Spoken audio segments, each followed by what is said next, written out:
We will now have the unarmed units of the left half being marched onto the parade ground by the band of the Barbados Defence Force, and they are being marched on to the tune, Let's Join Hands.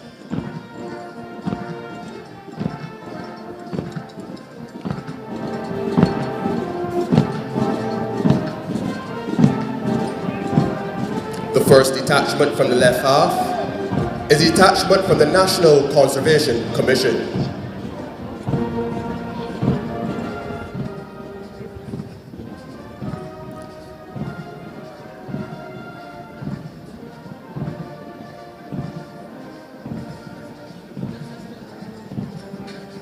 They are being followed by the detachment from the Barbados Prison Service.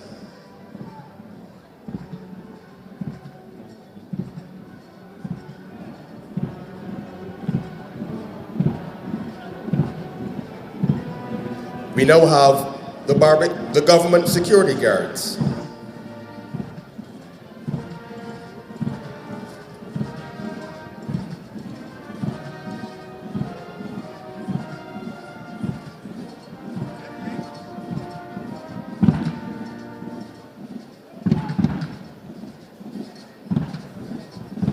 We now have 2 detachments from the Barbados Youth Advance Corps.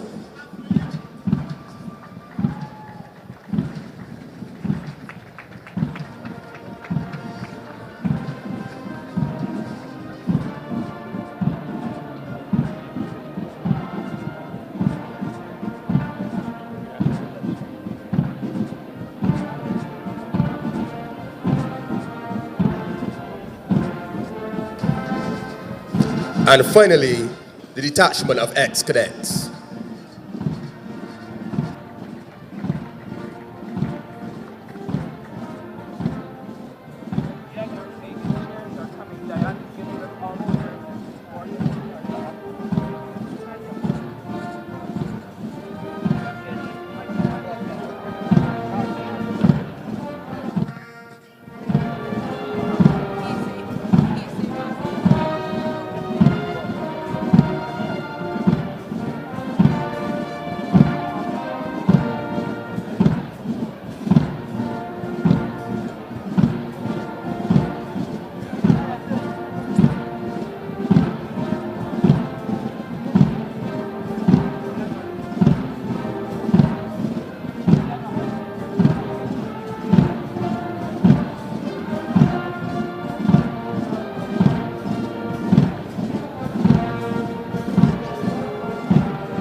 Arm units, shin! And arm units will advance! Left turn!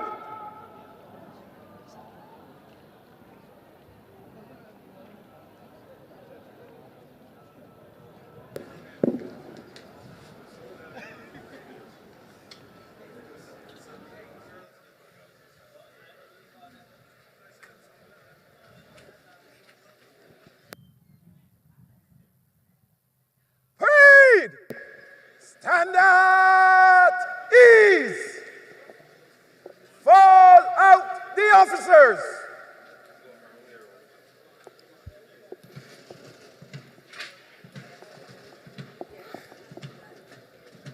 Captain Michael Jules has spent the past 30 years in sports and youth development in Barbados and abroad.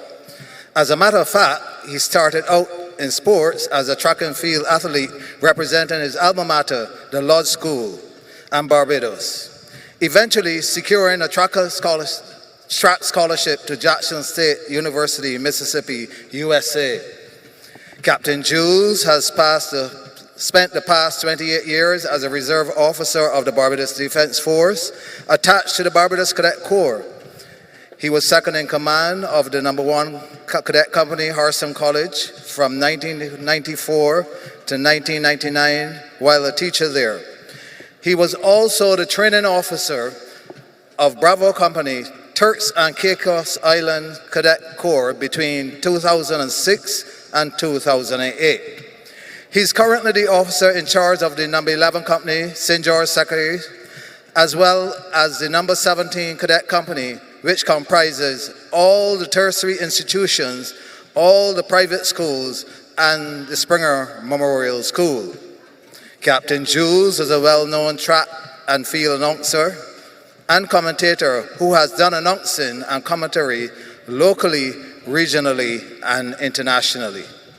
He has become the voice of the Barbados Defence Force, having assumed the role of parade commentator for most parades over 10 years. He is currently the sports coordinator of the Barbados Defence Force, a position he has held for the past 12 years. Captain Jules holds a Bachelor of Science degree in physical education with a minor in health education and a Master's of Science degree.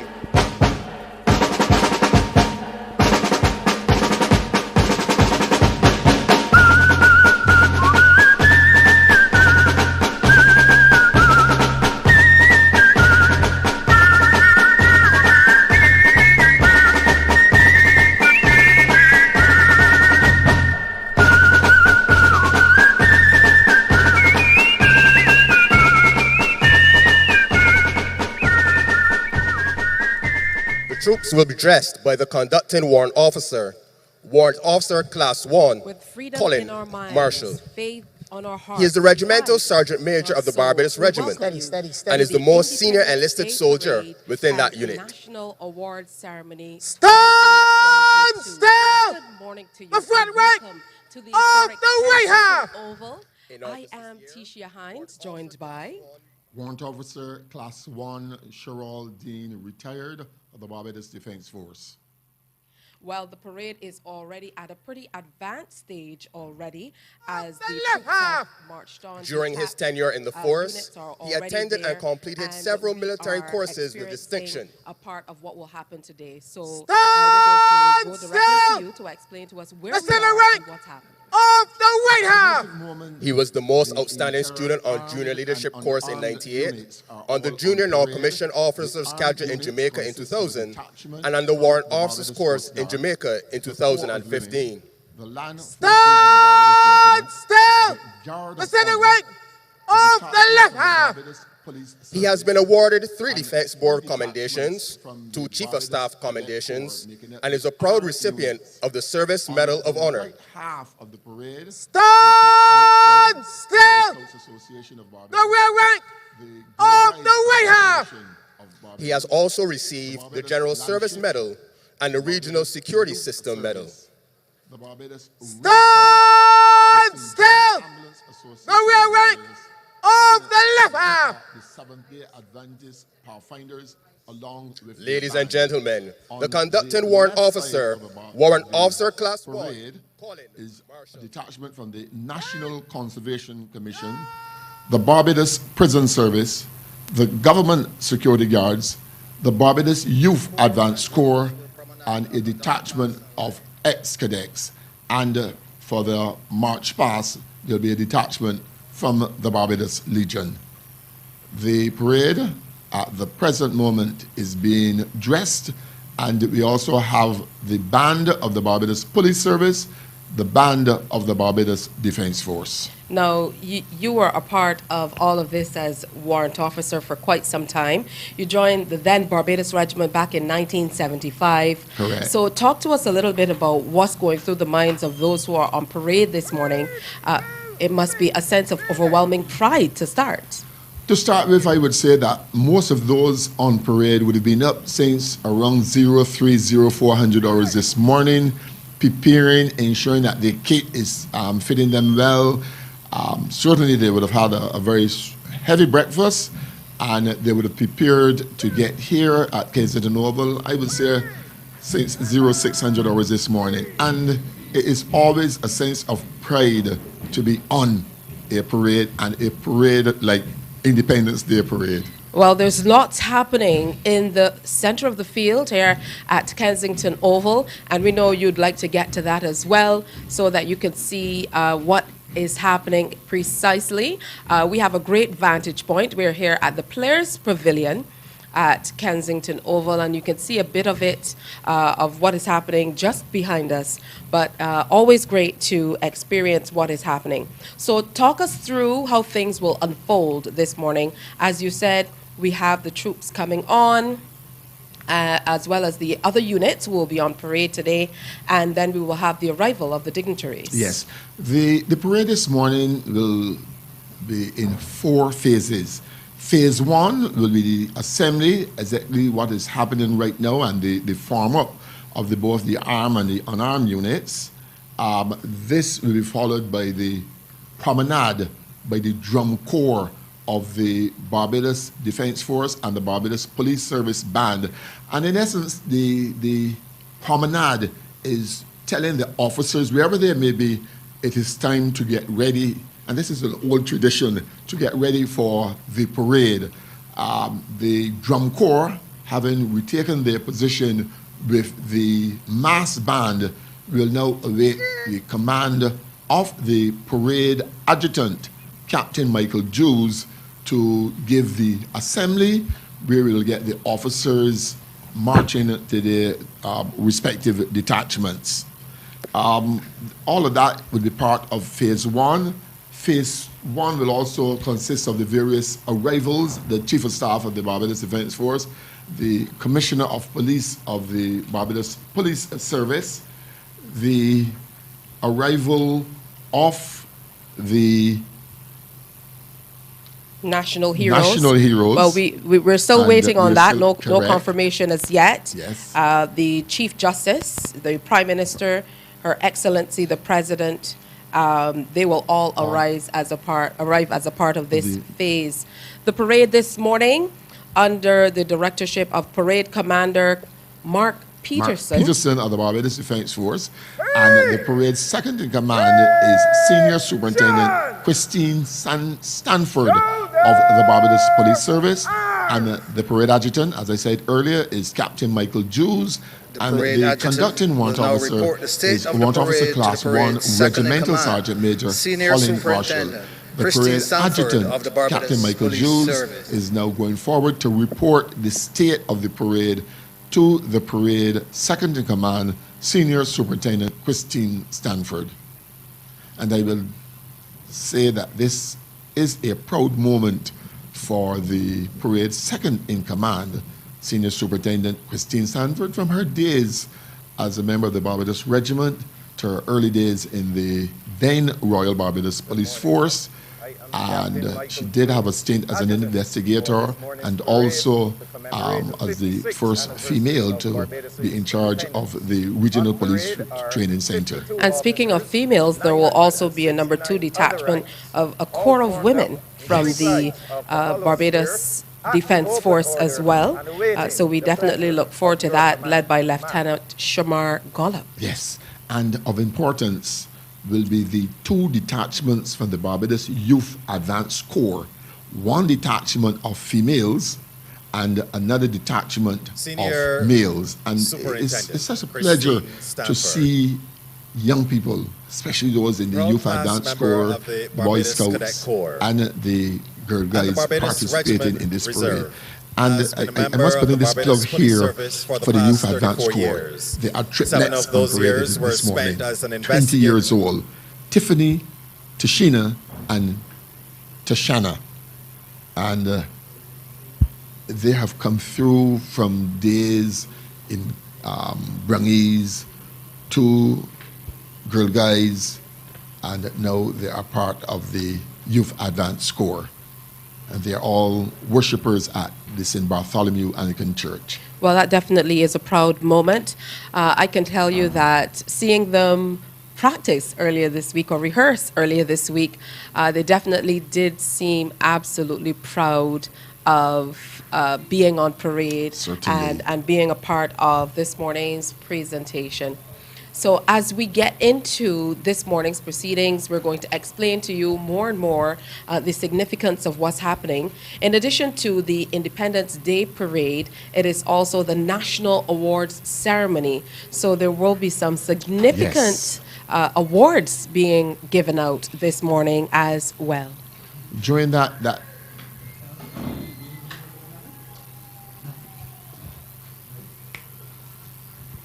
the parade, second in command, Senior Superintendent Christine Stanford, apologies, now stands the parade at ease. Parade! Parade! Turn!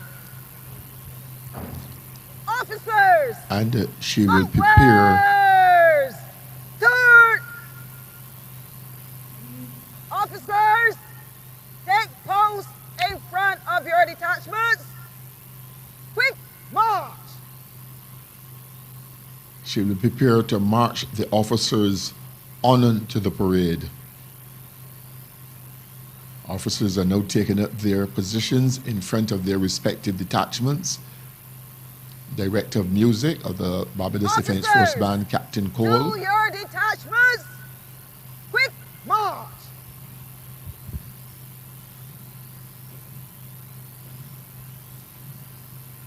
The detachments being marched today, their respective detachments. And the music is, in fact, all of the music for this morning's parade are either composed or rearranged by members of the Barbados Defence Force Band or the band of the Barbados Police Service, and also there are a number of pieces by local producers. Well, this morning there will be 35 national awards presented, 3 Freedom of Barbados Awards, and 3 awards of the Order of the Republic as we celebrate our first year as a parliamentary republic. In addition, there will be 250 boys and girls, head boys and head girls representing the various primary and secondary schools who will receive their badges this morning, their leadership badges this morning. In one instance, there are 3 who are differently able who will be brought to the President of Barbados, the Prime Minister, and the Chief Justice to be presented with their badges. And once that is completed, there are 108 presenters representing a cross-section of Barbadians who will be presenting these badges to the school children.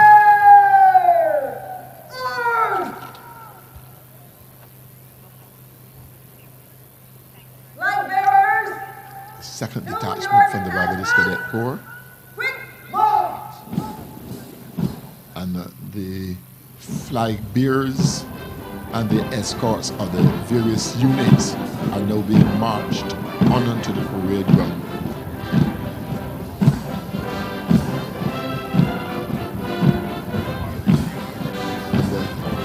It's always a proud moment, especially for the flag bearers, to know that you taking the flag of the respective units on parade and the showpiece is on you.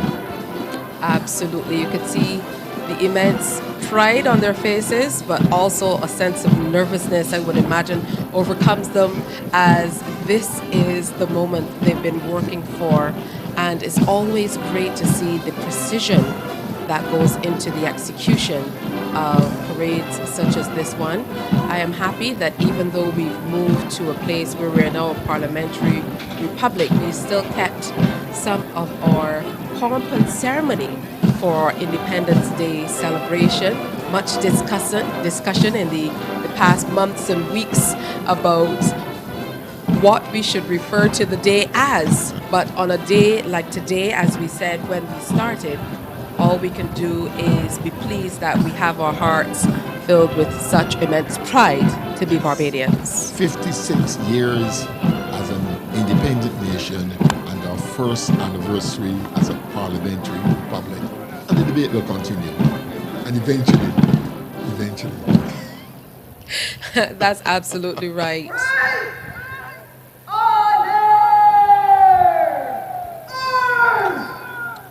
The parade commander, having been satisfied that all of the troops are on parade, the officers are on parade, the banner parties and the escorts are on parade, will now prepare herself now to hand the parade over to the parade commander, Commander Mark Peterson of the Barbados Defence Force. And Barbadians continue to arrive, as you can see in the background of the screen there, to get any vantage point to be a part of this. As I said, a few years ago, we started to change up the parade in terms of the interaction and what we do once everything is finished here on the parade square.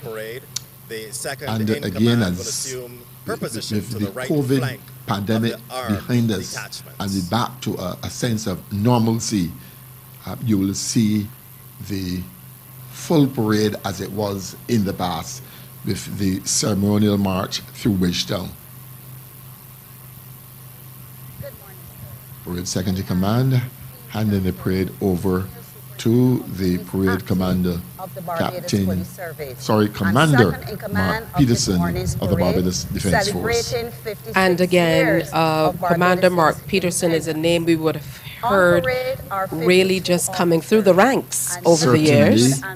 He's come through the ranks from being a cadet to recruit, and he's commanded a number of appointments within the Barbados Defence Force. At the age 27, he was the youngest commanding officer of a unit in the Barbados Defence Force. Commander Mark And Anthony I Peterson will also joined the Barbados state Defence Force at the age of 18 after two being a sons member of the Barbados Cadet in Corps for the 7 Barbados years. Coast Guard, the Barbados Cadet Corps, and the Sea Cadets in particular.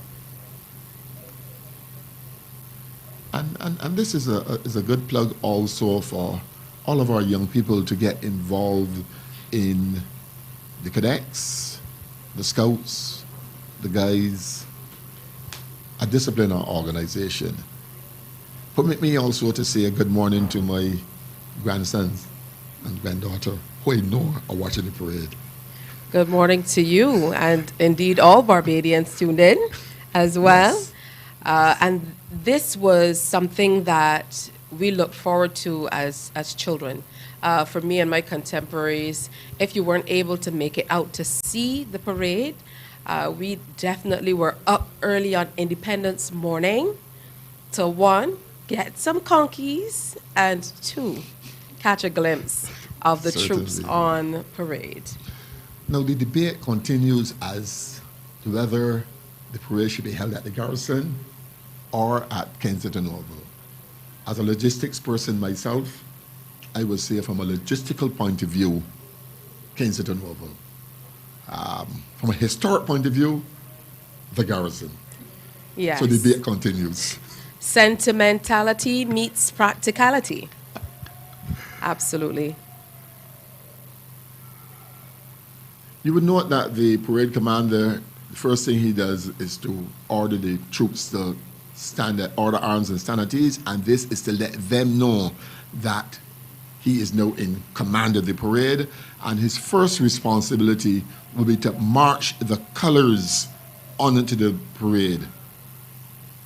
And this will be the presidential color, and the regimental color of the Barbados Regiment and the Coast Guard ceremonial ensign that will be marched onto the parade. Well, I know last year when we transitioned to a parliamentary republic, it made quite a few meant quite a few changes as well to the colors Certainly. and emblems and things of that nature. So we will discuss that in a bit. But as the colors are marched on to the song "Symbols of Freedom," Symbols of freedom. let's take it in. In the past, certainly the Queen's color and the regimental color would have been marched onto the parade to the tune, which was the regimental march. But since we've become a republic, the Barbados, the band of and the director of the Barbados Defence Force band have written a new regimental march for the colors being marched on and off of the parade.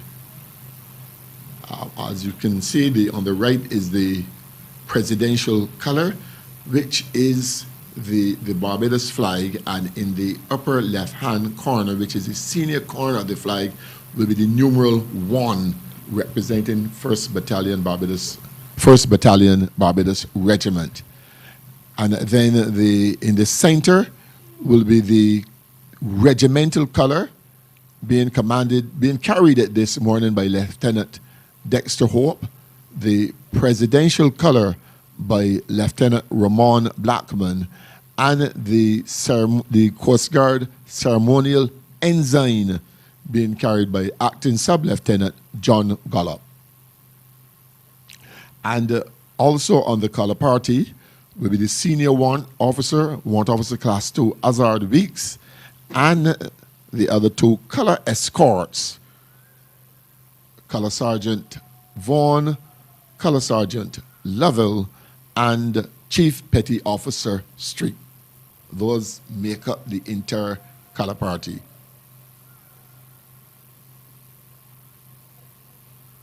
The colors are on parade. The troops are on parade. I note that the color party is in the center of the Guard of Honor because that's the responsibility of the Guard of Honor to protect them. And we now have the various arrivals. First to arrive will be the Chief of Staff of the Barbados Defence Force, Commodore Eriton Sherlin, and the Commissioner of Police of the Barbados Police Service, Mr. Richard Boyce. Our door openers for this morning, Lance Corporal Cumberbatch and Lance Corporal Olton of the Barbados Regiment, and A.B. Sobers and O.S. Phillips of the Barbados Coast Guard.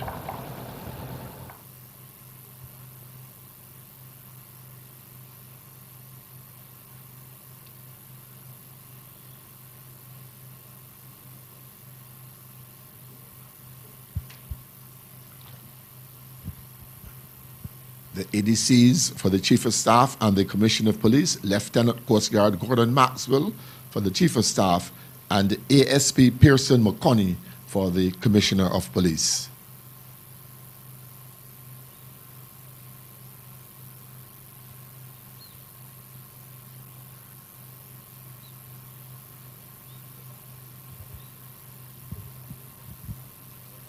The next dignitary to arrive is The parade commander have paid his compliments, recognizing the presence of the Chief of Staff and the Commissioner of Police, and now we await the arrival of the Chief Justice of Barbados, His Honor, Sir Patterson Cheltenham.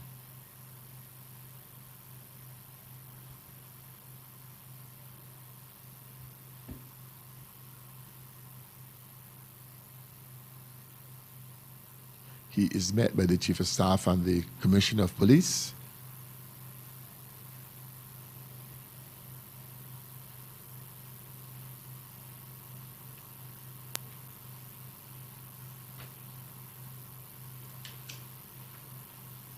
And then will be escorted to the saluting dais,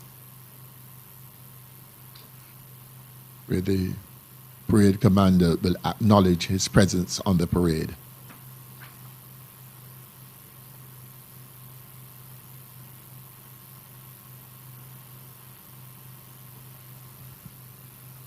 may be seated.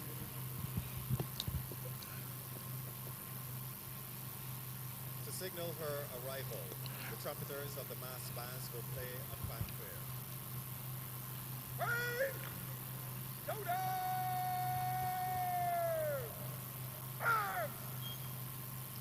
Ladies and gentlemen, please stand for the arrival of the Honorable Mia Amor Motley, Prime Minister of Barbados.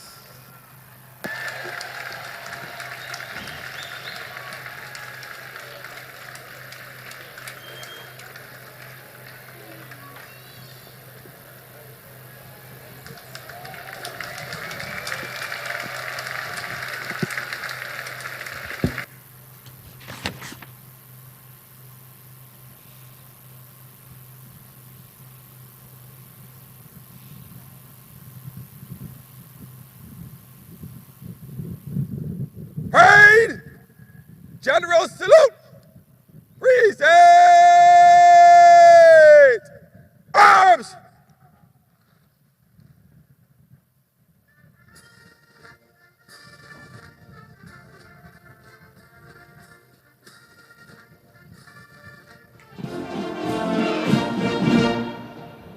Shoulder! Arms!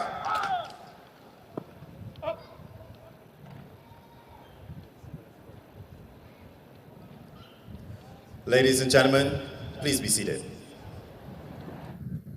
You've just witnessed the arrival of the Prime Minister of Barbados, and we are now awaiting the arrival of the President of Barbados, Her Excellency, the Most Honorable Dame Sandra Mason.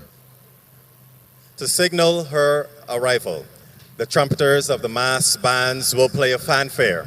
All in attendance will be asked to stand for the arrival of Her Excellency, the Most Honorable Dame Sandra Mason, President of Barbados. The escort for the arrival of Her Excellency, the President of Barbados, in command of the mounted troop, Inspector Kierine Grant, her second in command, Fanfare entitled Station Dame Sergeant Sandra was Terry extracted from the Ullman. first 8 bars of the march, Dame Sandra. This was deliberately arranged to ensure that there is a melodic relationship between the march and the fanfare. The composer is Mr. Ronald Cummins, retired member of the Barbados Police Service. Ladies and gentlemen, Her Excellency, the Most Honorable Dame Sandra Mason.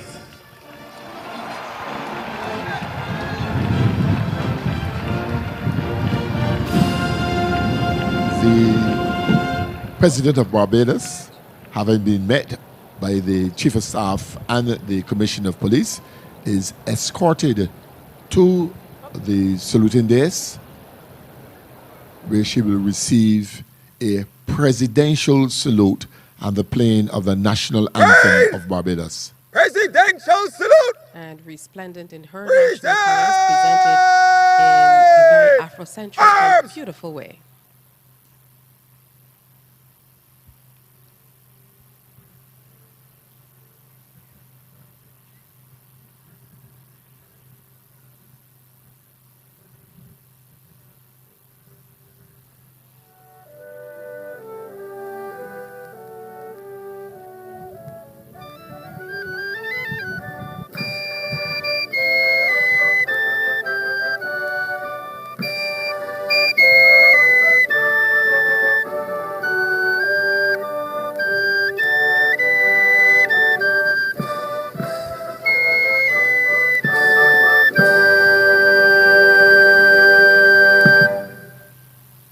Parade! Shoulder! Arms! Order! Arms!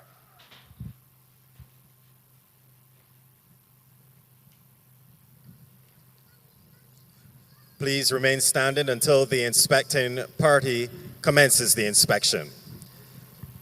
The parade commander will now report the state of the parade to the President of Barbados and invite her to inspect the detachments on parade this morning.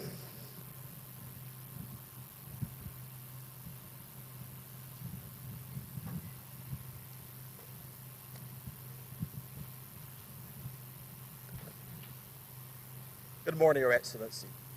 I am Commander Mark Peterson, and I have the honor and privilege to command this morning's parade. This parade is held to commemorate the 56th anniversary of Barbados' independence. On parade this morning are 52 officers and 923 other ranks. The armed units are drawn from the Barbados Coast Guard, the Barbados Regiment, the Barbados Police Service, and the Barbados Cadet Corps. The unarmed units are drawn from the Barbados Boy Scouts Association, the Girl Guides Association of Barbados, the Red Cross Society, the St. John Ambulance Association of Barbados, the Barbados Landship, the Barbados Fire Service, the Seventh-day Adventist Pathfinders, the Ex-Cadets Association, the Barbados Youth Advance Corps, the Government Security Guards, the Barbados Prison Service, and the National Conservation Commission. Also on parade this morning is the mounted troop of the Barbados Police Service and the massed band of the Barbados Police Service and the Barbados Defence Force. The parade is formed up in three sides of a hollow square at the open order and awaiting the pleasure of your inspection. Your Excellency, please.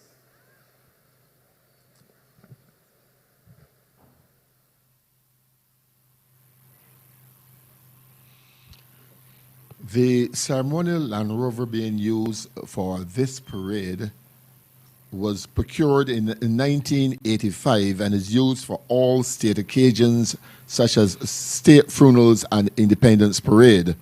The longest-service driver is now retired Sergeant Lascelles Austin, who drove it for 11 years. The driver for today is Corporal Augustine, who has been driving it for the past 6 years. The vehicle is gas-driven. And for a vehicle that was procured in 1985, it certainly Ladies looks and gentlemen, kept in you may be pristine seated. condition. It is. And it is only used Stand for ceremonial forth! occasions and The state right half! occasions. Remainder! Stand at ease! The inspection is done using a ceremonial Land Rover, which will proceed along the front ranks of the detachments. The Chief of Staff of the Barbados Defence Force, the Commissioner of the Barbados Police Service, the Parade Commander, and the President's aide-de-camp Arm units! Arm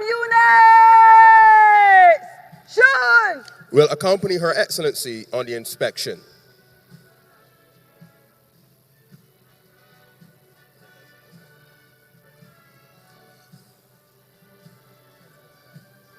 The inspection is being done to the music Beautiful and Unspoiled by Cheryl Hackett.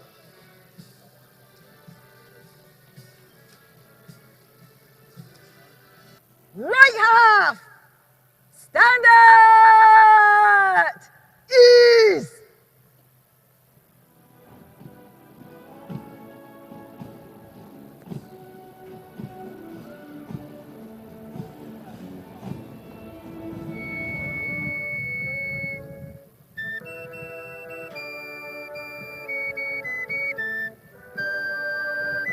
Left half!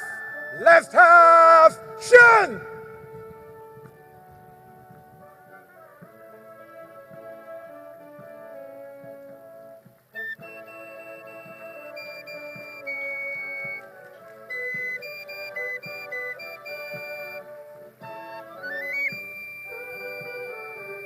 Armed units, stand at ease!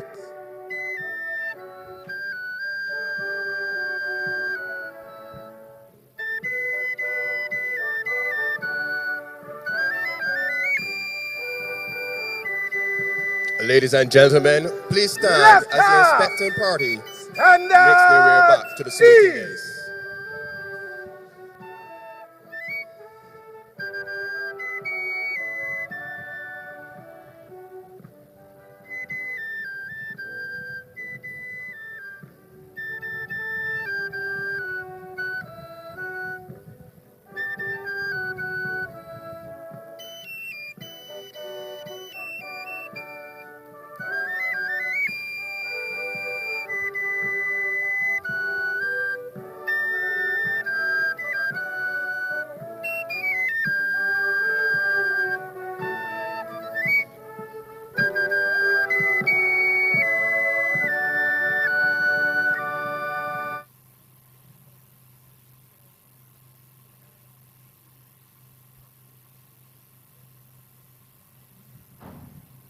May I have your permission to carry on with the remainder of the parade, Your Excellency, please.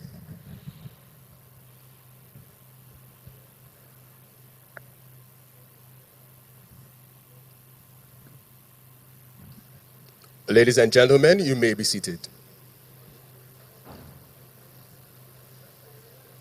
The parade commander will prepare for the march past by giving the command troop, which signals the beginning of the mass band salute to Her Excellency, the President of Barbados. They will pay compliments by a march past in slow and quick time.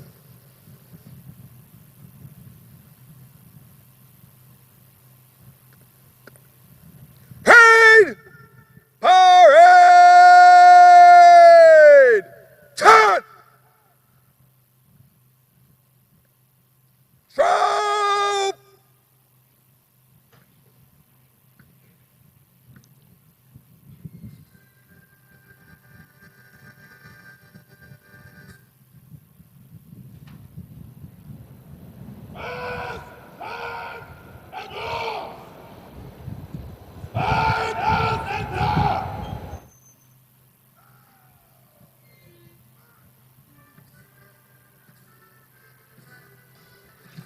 The parade, the inspection having been completed, The march past in slow time will be done to the tune troop, A New Republic. and this This has been composed by Sergeant Steve Sobers.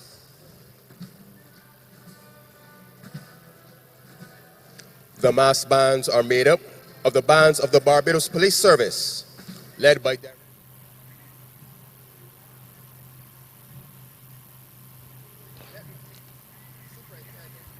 This is the opportunity for the mass band on parade to pay their respect to the President of Barbados in the form of first slow march and then quick march. The band this morning is under the command of Senior Superintendent of Police Andrew Lynch and his second in command, Superintendent Dexter Norville. The other director of music on parade is Captain Brian Cole, who is the director of the music of the Barbados Defence Force Band. The drum majors are Station Sergeant Dane Bascom of the Barbados Police Service and Colour Sergeant Charles Rose of the Barbados Defence Force. The band this year of the Barbados Police Service is celebrating 133 years. And that is most significant. Certainly. And the band is certainly, with their repertoire of music, thrilled Barbadians over the years. And recently, they've been appearing in various communities and giving concerts.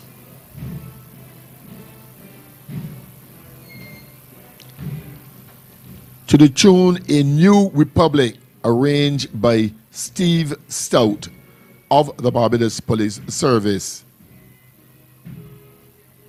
The troop in slow time.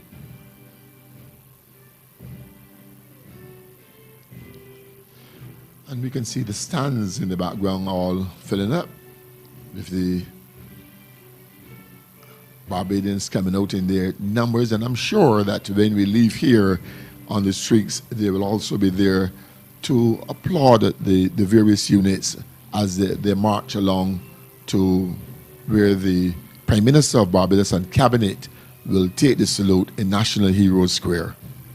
Well, there was a ticketing process to getting to the Oval this morning, and I am sure there's still a lot of people trying to make their way inside. As you mentioned, lots more will be lining the streets of Bridgetown as the troops and those on parade make their way up to Broad Street.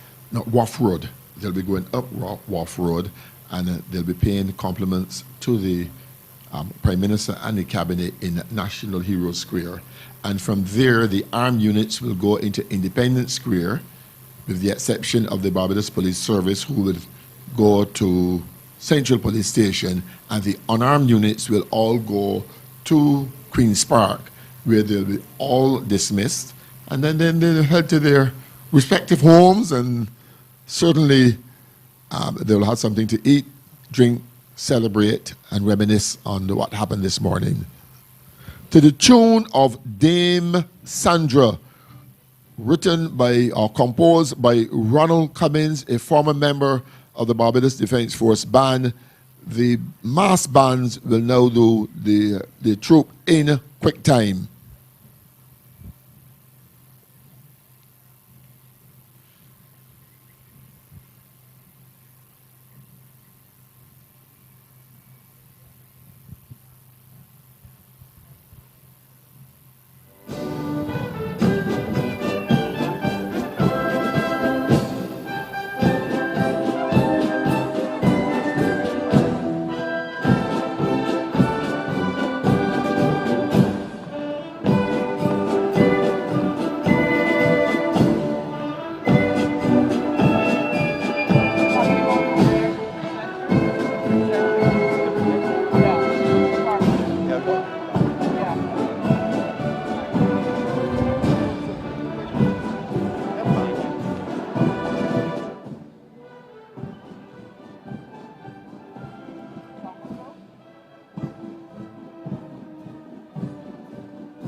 You will now witness the armed units march past in slow and quick time.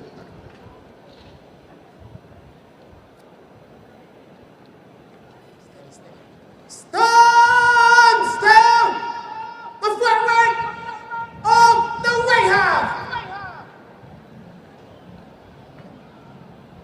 Steady, steady. Stand still! The front rank of the left half! Right! Arms! Good!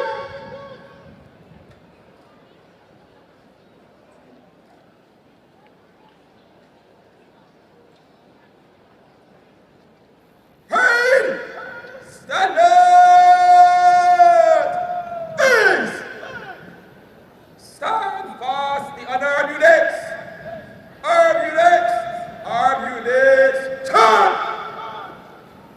Shoulder! Arms!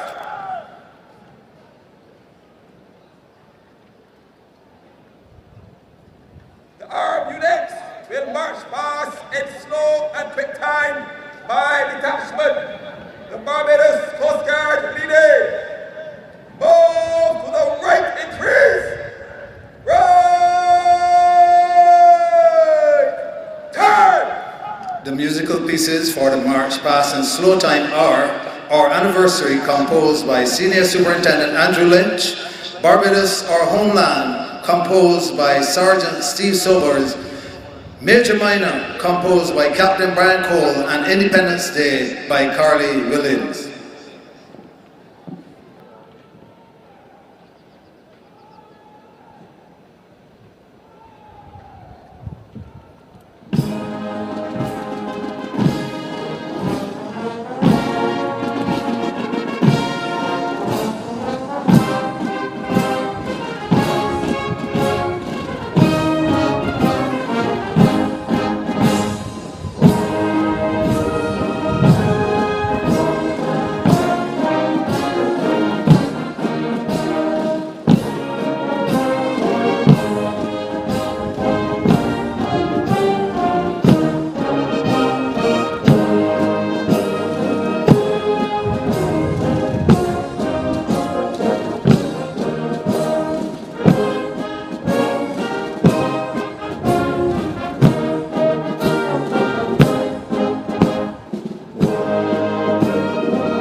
first detachment is the Barbados Coast Guard. And the Barbados Detachment commander is Lieutenant Coast Guard General Crick. He's assisted by Sub-Lieutenant Kirk Holder and Acting Sub-Lieutenant Jack Callis.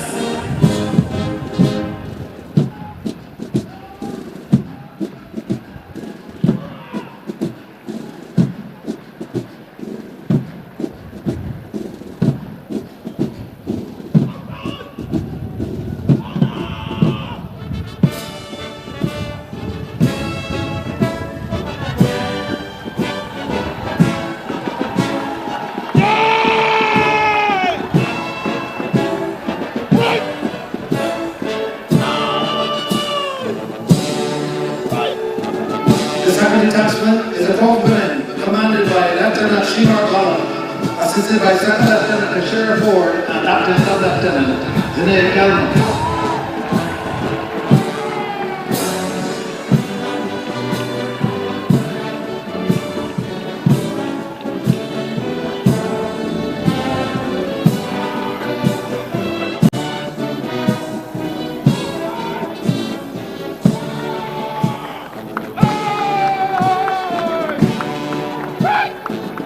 The third detachment is made up of the land forces of the Barbados Defence Force. This is commanded by Lieutenant David Adamson and assisted by Second Lieutenant John Walker.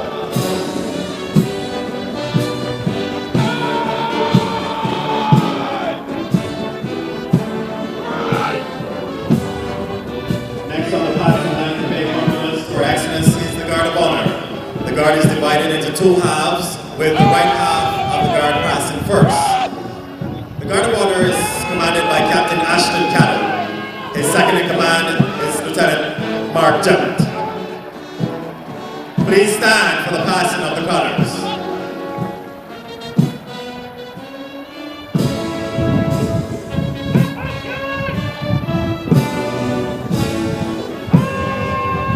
As the Guard marches past in two divisions, the color party is sighted between them. As the colors pass the passing line, the audience has been asked to stand, and on the colors, the presidential color ensign, Ramon Blackman, Lieutenant, and the ensign, Lieutenant Dexter Hope.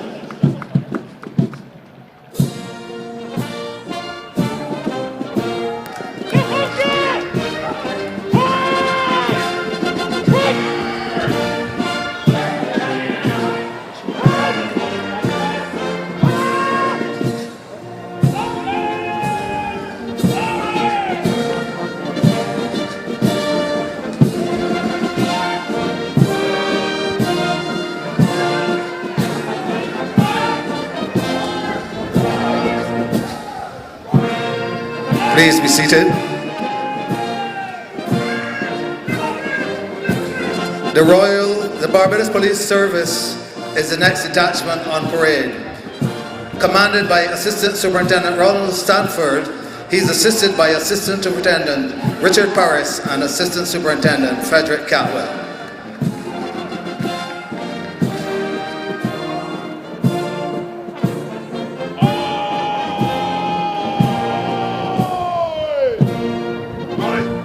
The number 5 detachment is commanded by Captain Adrian Ward, assisted by Captain Marcella Gibson. This is the first detachment of 3 for the Barbados Cadet Corps. The banner party ensign is Mikhail Gooding.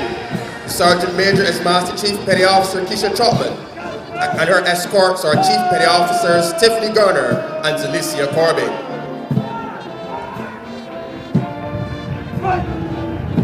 The 6th detachment is commanded by Captain Philip Eno, and he's assisted by Captain Desmond Grant.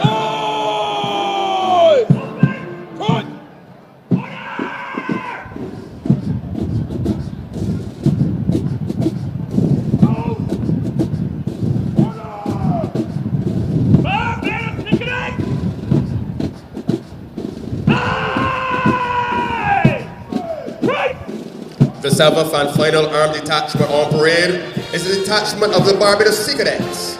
They are commanded by Sub-Lieutenant Wayne Beckles and assisted by Sub-Lieutenant Petra Seeley.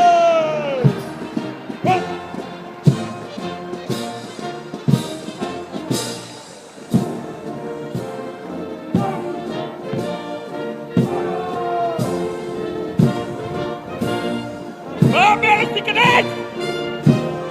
Aye! Good!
The armed units will be broken into quick time for their march past in quick time.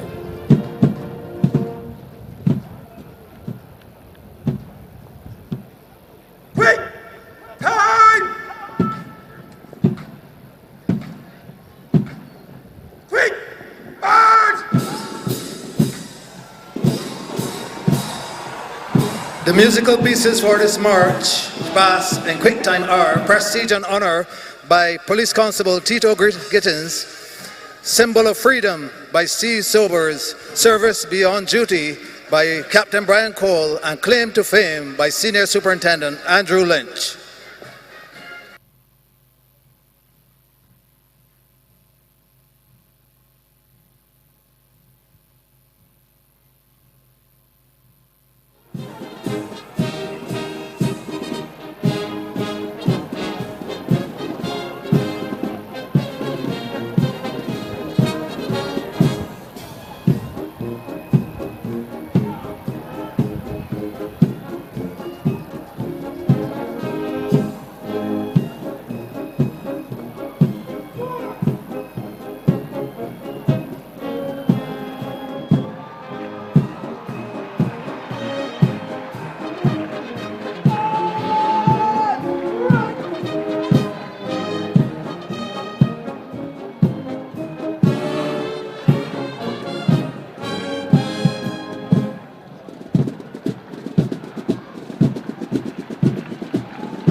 A round of applause for the armed units.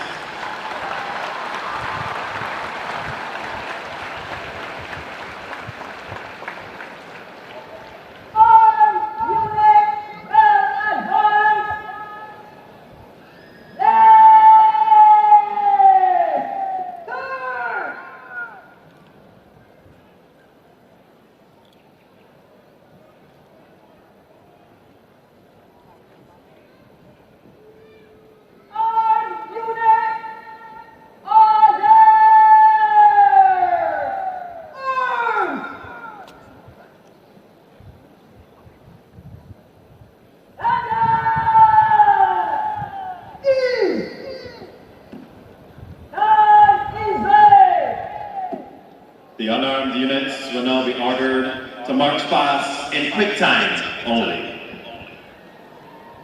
Stand fast, the armed unit! Unarmed unit! Unarmed unit! Charge!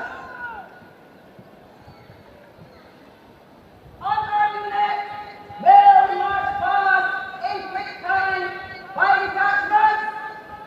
The Barbados Boy Scouts Association leaders! Move to the right in front of the group! Right! Turn!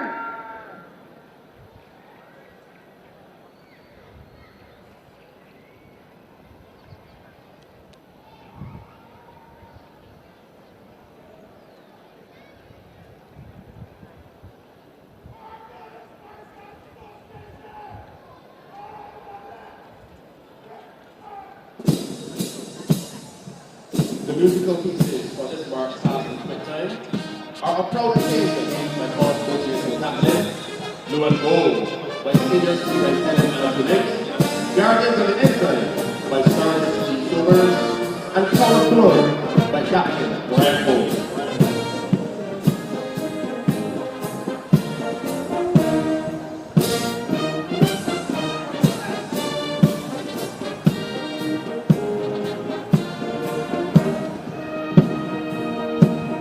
Ladies and gentlemen, the Boy Scouts Association of Barbados, under the command of Mark Trotman.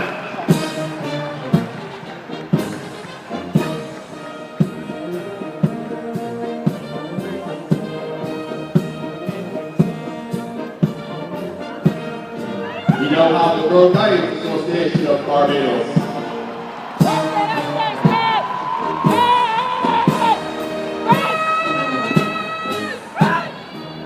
They are under the command of Miss Margaret Burke.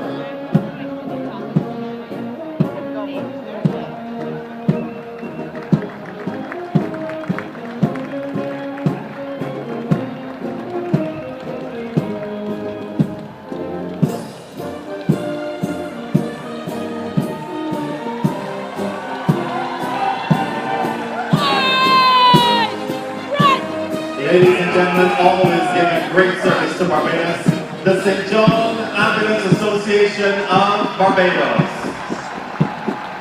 celebrating 80 years of existence. We now have the Barbados Red Cross Society under the command of Miss Lisa Chapman.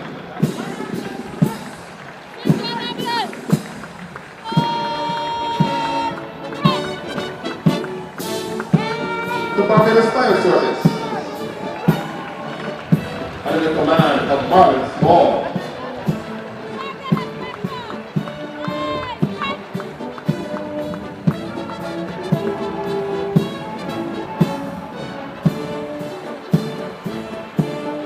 All looking proud this morning.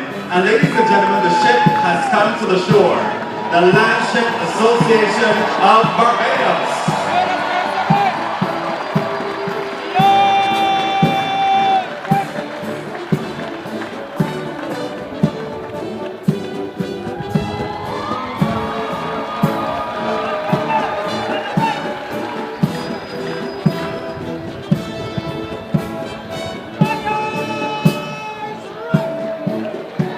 Next to pay compliments, the 7th Day Adventist Pathfinders under the command of Master Noel Eddie.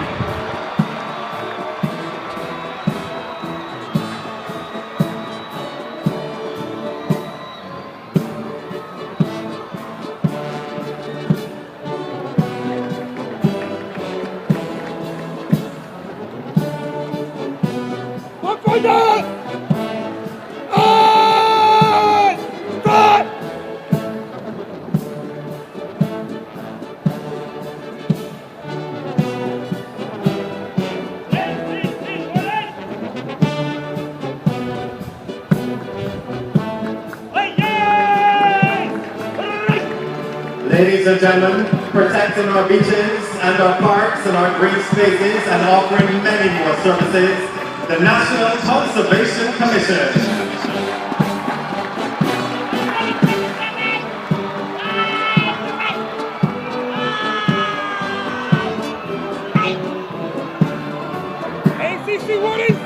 Next to pay compliments, the Barbados Prison Service, under the command of Dennis Callender.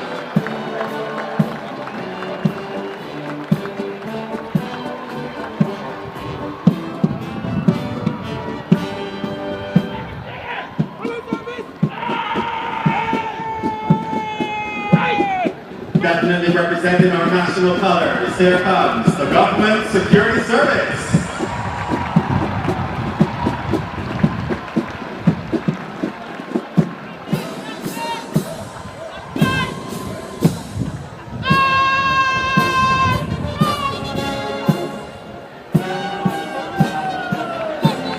Paying compliments to her Excellency, two detachments of the Barbados Defence Force.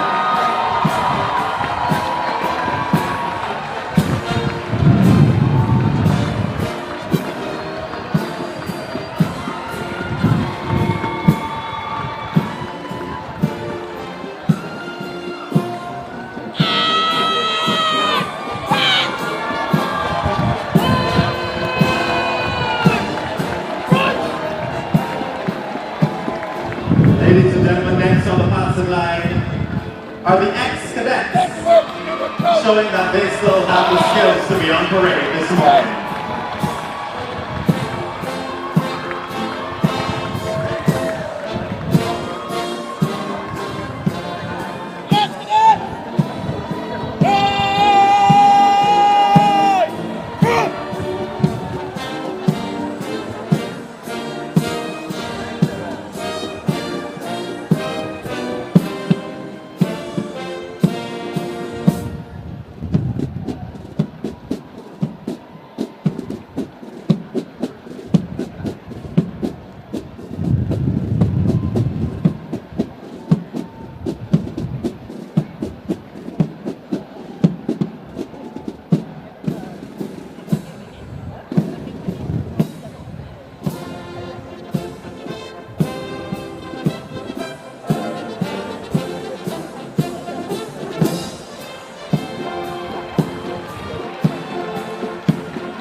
now witness a special detachment paying compliments to Her Excellency this morning.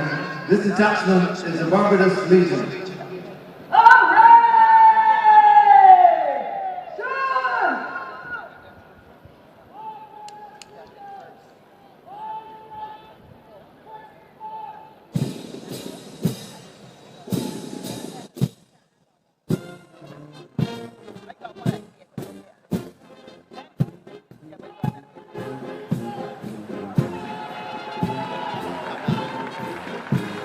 The Barbados Legion is being led by Mr. Michael Stewart, assisted by Lawrence Herbert. The flight orderlies Everton Jordan and his escorts Fillmore Lewis and Charles Johnson. They are marching to the tune of The Few and the Faithful, composed by Sergeant Laura Payne.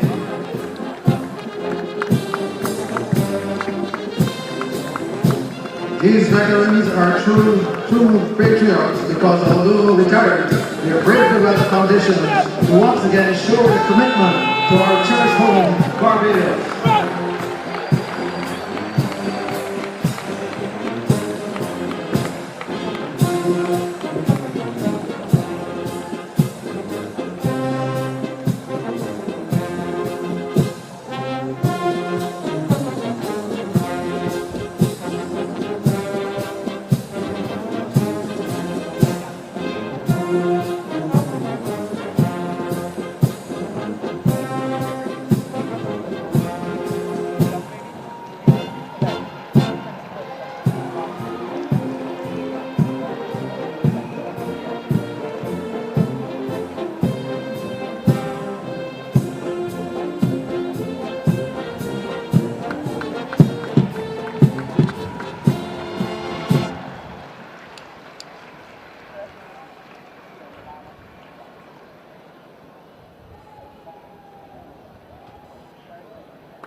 Ladies and gentlemen, a round of applause.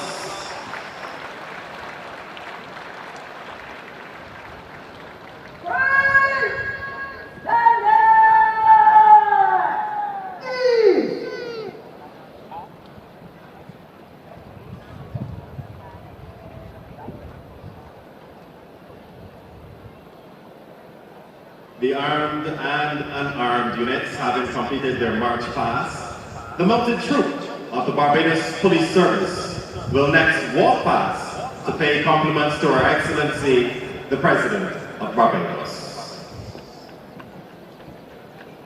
For the walk past, they will be in line formation.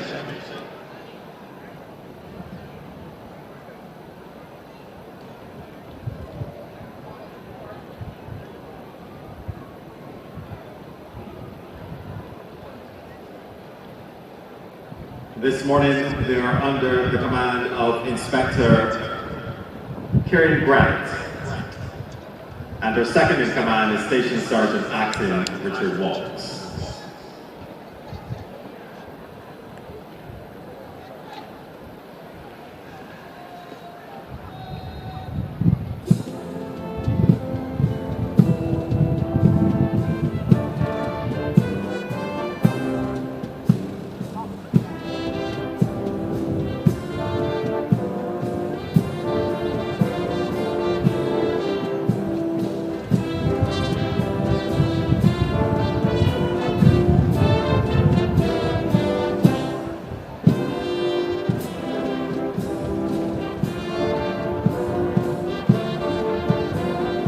Music piece for this wall is I Love Barbados by Rick Ford and Harry Balfour.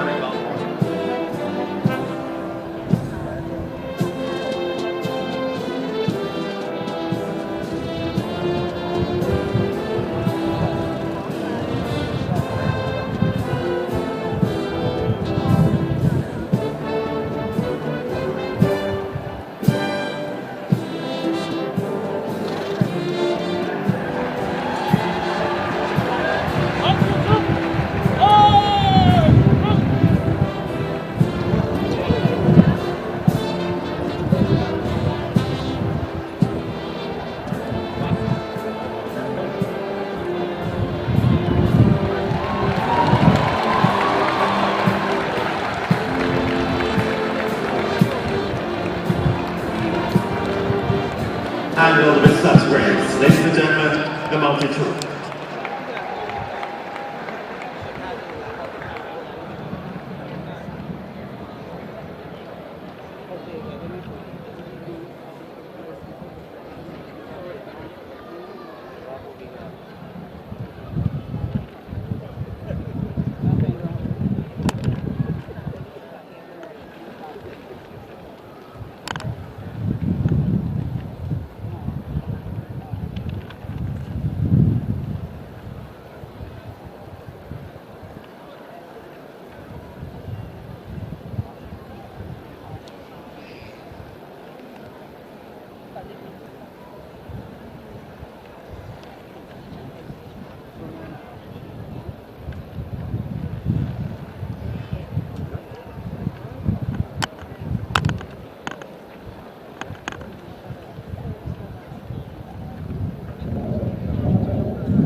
We will now witness the cultural display by the masked bands and the pilot creative workshop.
This performance, produced by the National Cultural Foundation, features the combined bands of the Barbados Defence Force and the Barbados Police Service.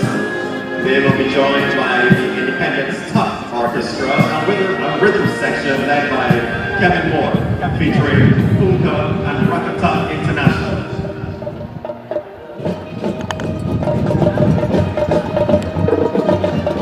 Also by Israel Foundation, Euphony Steel Orchestra, Painesville Youth Group, and Trumpet Boy Entertainment.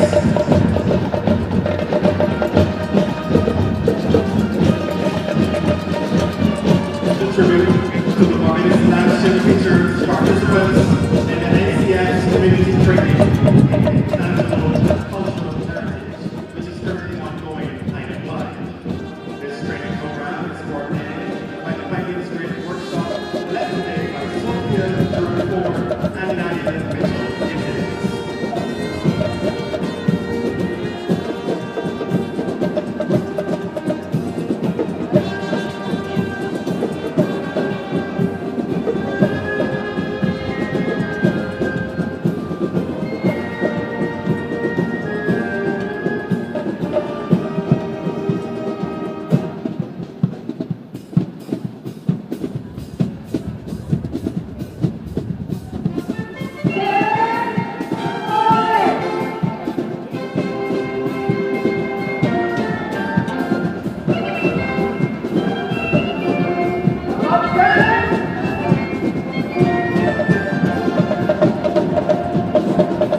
Double time. Hold those anchors. Hold those anchors. Sailors, formation. Move out.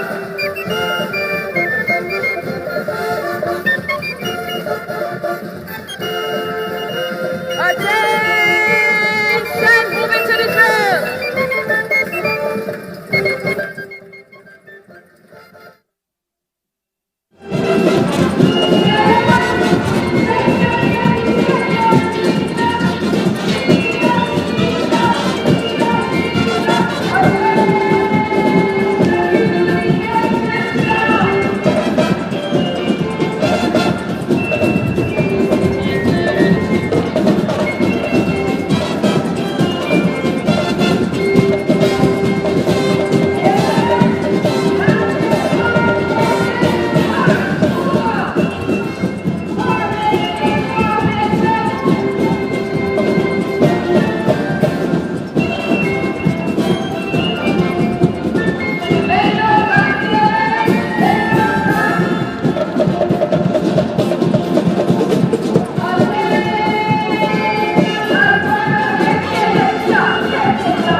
commander will dress the detachments and march the troops off in preparation for presentation of leadership badges, national honors and awards, and the Prime Minister's speech.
We are now going into phase 3 of the parade, which would include the presentation of leadership badges to the head boys and head girls from secondary and primary schools in Barbados, the presentation of national honors and awards, the speech by the Prime Minister, a song or melody by an artist.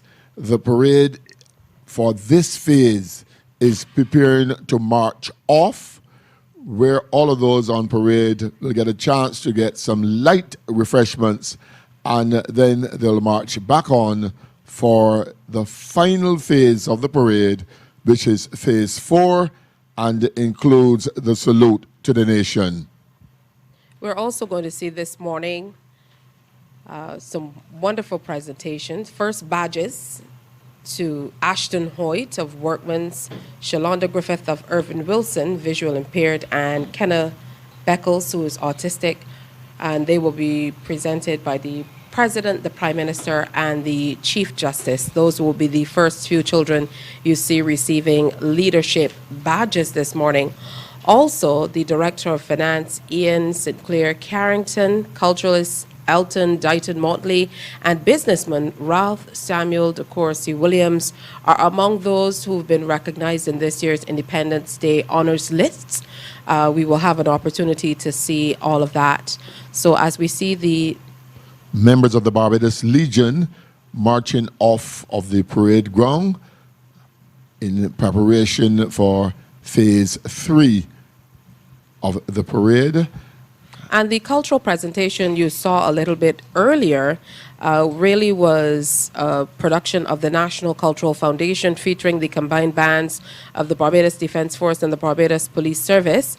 And they were joined by Independent Stock Orchestra and Rhythm Section led by Kevin Moore, featuring Punka and Ruckacuck International, Is a Vibe, Israel Love Foundation, Euphony Steel, Haynesville Youth Group, and Trumpet Boy Entertainment. The tribute to the Barbados Landship featured participants of the NCF's community training in intangible cultural heritage, and is currently ongoing across the island. And the training program was coordinated by the Pinelands Creative Workshop led by Sophia Durant-Ford, whom you saw in that gorgeous headdress. Yes, that's the headdress of an admiral in the landship. And I must admit that Kensington is full this morning. Not to capacity, but certainly lots of Barbadians and visitors are here taking in the sight this morning. Many of the organizations we saw on display this morning are celebrating many years of giving of service to us here in Barbados and indeed across the region. The St. John Ambulance Association of Barbados, for example, are celebrating 80 years this year. So we've had so many organizations who've been a part of this morning's presentation. The band of the Barbados Police Service, 133 years. The Mounted Troop, 142 years. And there's certain individuals on parade who, from my interaction with them, have also been on parade for a number of years. For example, Sergeant Gill of the Barbados Police Service, he's been on parade for well over 40 years. Mr. Smith from the Government Security Guard Service, he too was on parade for a number of years since 1986. And John Eiffel, also from the Government Security Service, since 1981. And it was really heartening to see the Barbados Youth Advance Corps on parade with a big detachment of girls leading that section of the presentation. There are approximately 60 females on parade, consisting of the females of the Barbados Youth Advance Corps and another detachment of males of approximately another 65 also. And I just want to put in a plug here for our young boys and young girls. Join a service. Join an organization. The Boy Scouts is available. The Girl Guides is also available. The Barbados Cadet Corps is also available. And I'm sure if you are at a church, within the Yannican Church, the Church Lads and Church Girls Brigade, they're not represented on parade this morning, but you can also join them.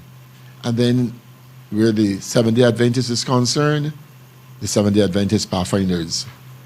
You saw them in their numbers this morning, along with their band. And had not for COVID pandemic, I'm sure that a number of personnel from the various organizations would have been on parade this morning. It's good also to see the little darlings watching the parade this morning. Perhaps at some stage they too will be on parade. Passing the proverbial baton. Now, the Girl Guides Association of Barbados also celebrates its 104th anniversary today, November 30th. It started back in 1918.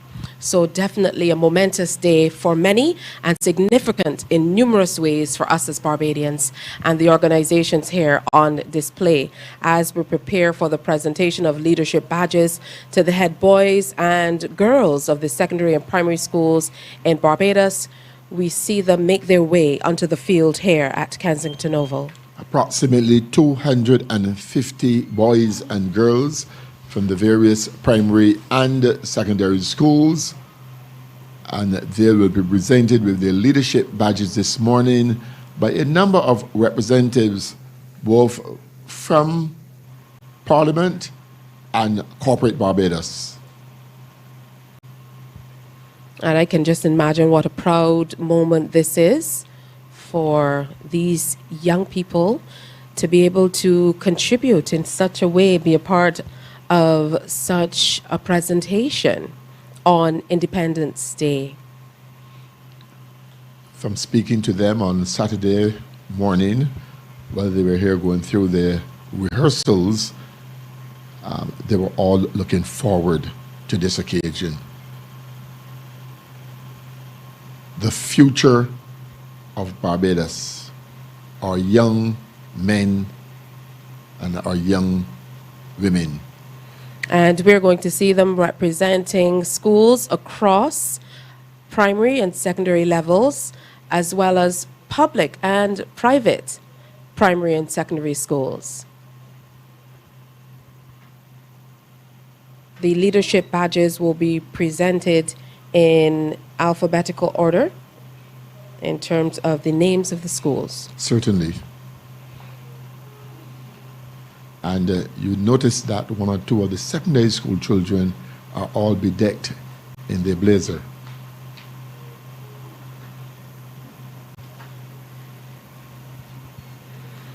Now, I recall when a few years ago, this particular part of the award ceremony was added, and it really took some tweaking over the years.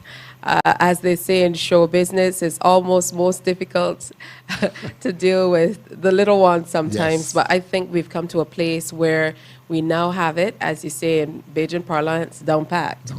And kudos must go to those officers, warrant officers, and senior NCOs of the Barbados Defence Force who were responsible to ensuring that everything is done pat and in order for this aspect of the parade.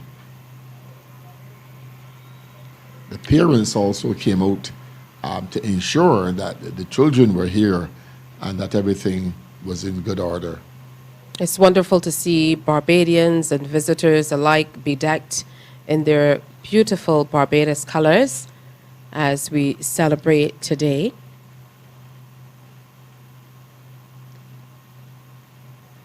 As we mentioned previously, well over 250 students representing their schools and receiving leadership badges today.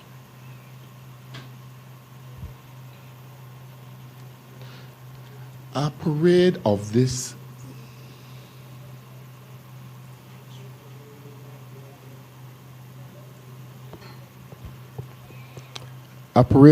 magnitude calls for a lot of coordination and planning.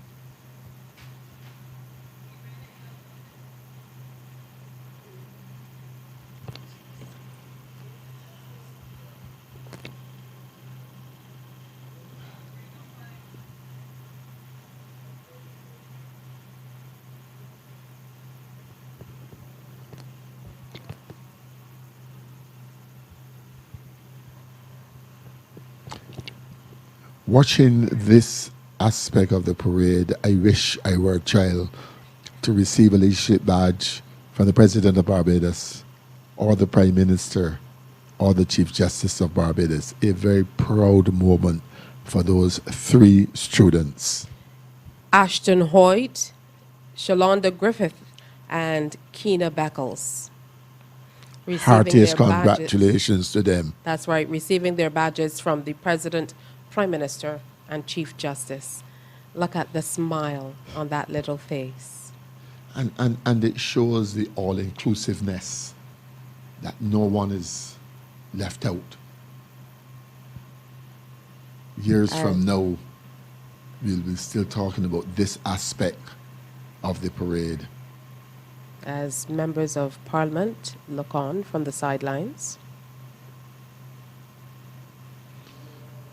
In a little while, they too now would take their place on the parade ground, the members of Parliament and representatives of corporate Barbados, to present leadership badges to the boys and girls. A number of schools are also celebrating in a major way in 2022. Elliott Belgrave Primary, for example, 130 years in existence. Celebrating 25 years, Hilda Skeen Primary. Also 26 years this year to Imperial Private School.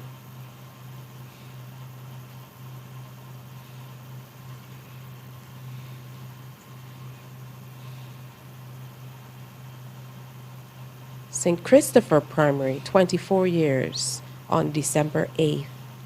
In September, we had St. Luke Brighton Primary celebrating 43 years. 51 years in October to the Darrell Jordan Secondary. 50th anniversary in September, the St. George Secondary School. And 40 years this year was marked for the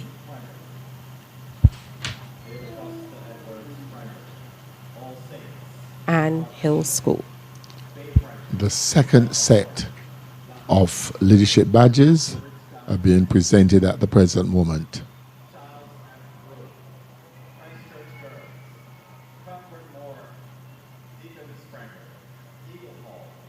Honorable Dwight Sutherland, the Honorable Sandra Husband,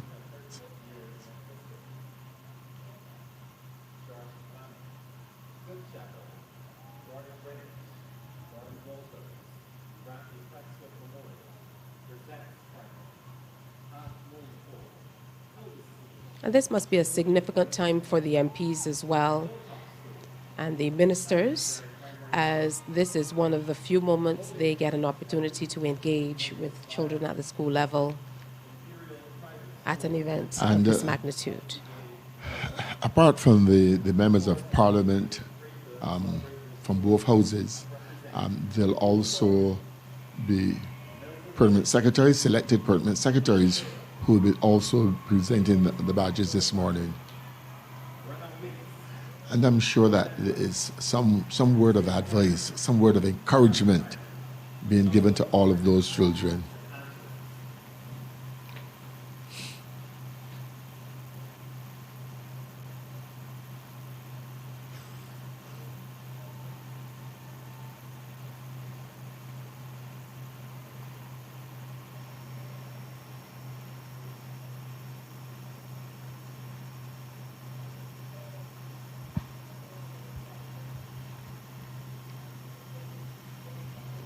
Following the presentation of the leadership badges to the head boys and girls, and this is a look at what the badge looks like, certainly something to cherish for years to come. We will have the presentation of national honors and awards.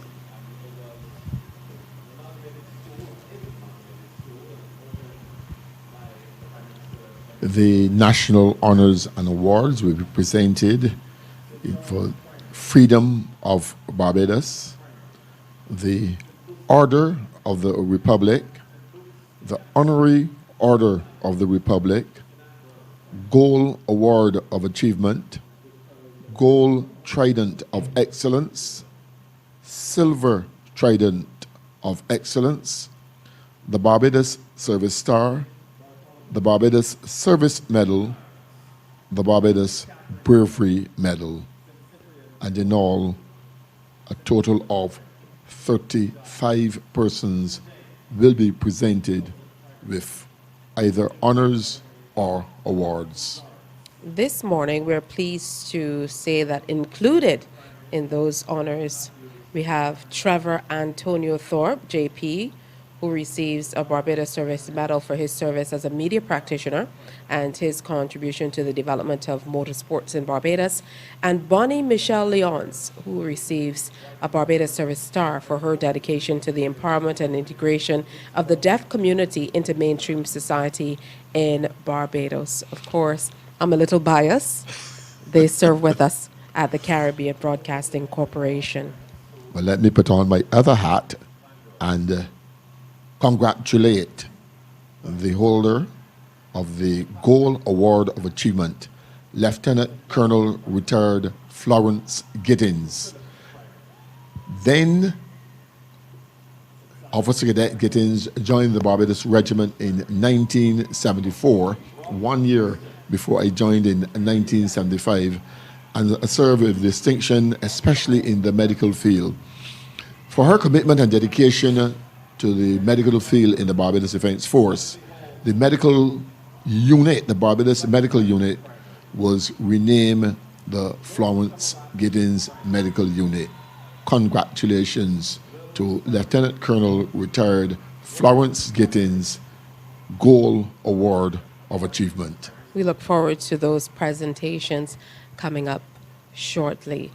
But as we continue to present the leadership badges, another tranche of students will come forward, or rather, the presenters will move in place to present the leadership badges to the young people already in place.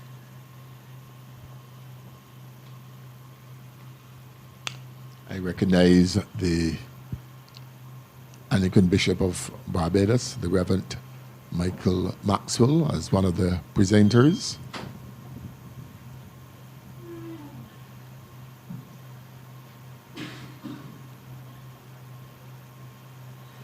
And all of this takes a great deal of coordination, because to get the children out, to get them here early, to get them all together.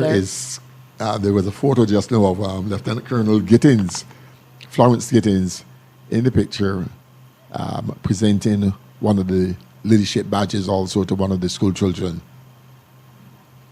Today really is a culmination of months and weeks of rehearsals and planning and meetings. Certainly.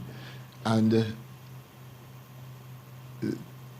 we must give thanks and praise to the Parade Marshal, Captain Shane Drakes, and his assistant, Warrant Officer Class 2, Braffett, and Reverend Dr. John Rogers, Rector of the St. George Parish Church.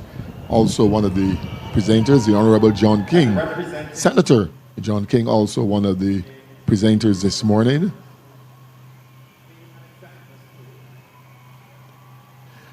And all of the other agencies that were involved in ensuring that the parade this morning was a seamless one. The National Cultural Foundation, the Prime Minister's Office, the Barbados Police Service, the Barbados Fire Service, the Barbados Defence Force, to name a few. Senator, the Honorable Paris. Senile moment there.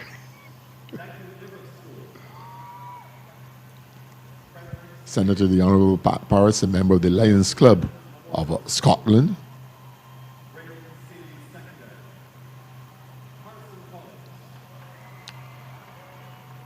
And now what seems to be the final set of leadership badges to be presented. And I'm sure many Barbadians are happy to see that this part of the presentation takes such prominence. Certainly. Because it sends a wonderful message to these young boys and girls of how important they are to Barbados, to independence, to our nation moving forward together, and to them being the next leaders of our country. I was just going to say, so I'm sure that apart from cherishing this moment, a lot of them will now go on and see this as the foundation for leadership within their lives, within the country of Barbados. And I congratulate each and every one of them.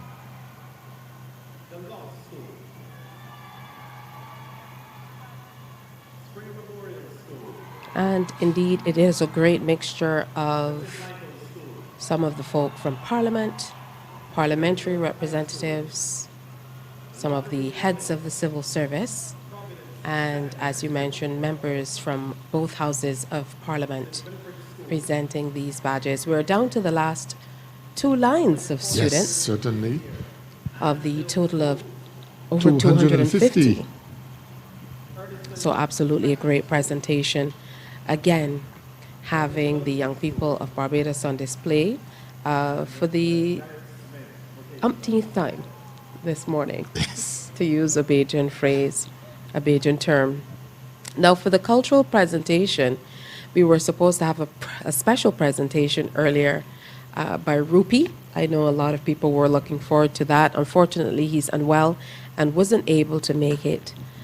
He was going to perform his popular I Am a Bajan, certainly a favorite at this time of year.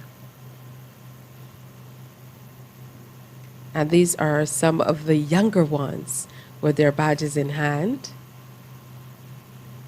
as a few older students make their way onto the field here at the Mecca.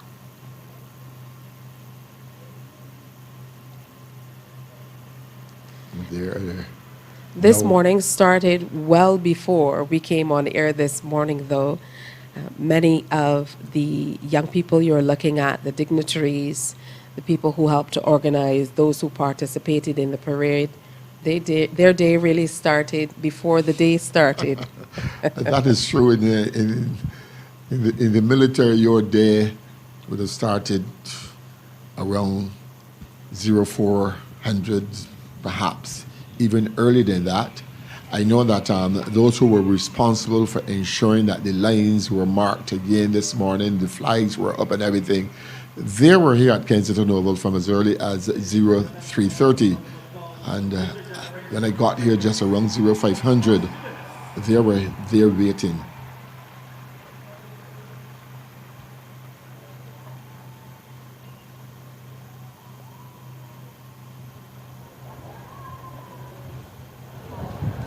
We invite Carol Roberts Rickford to read the citations for the National Awards.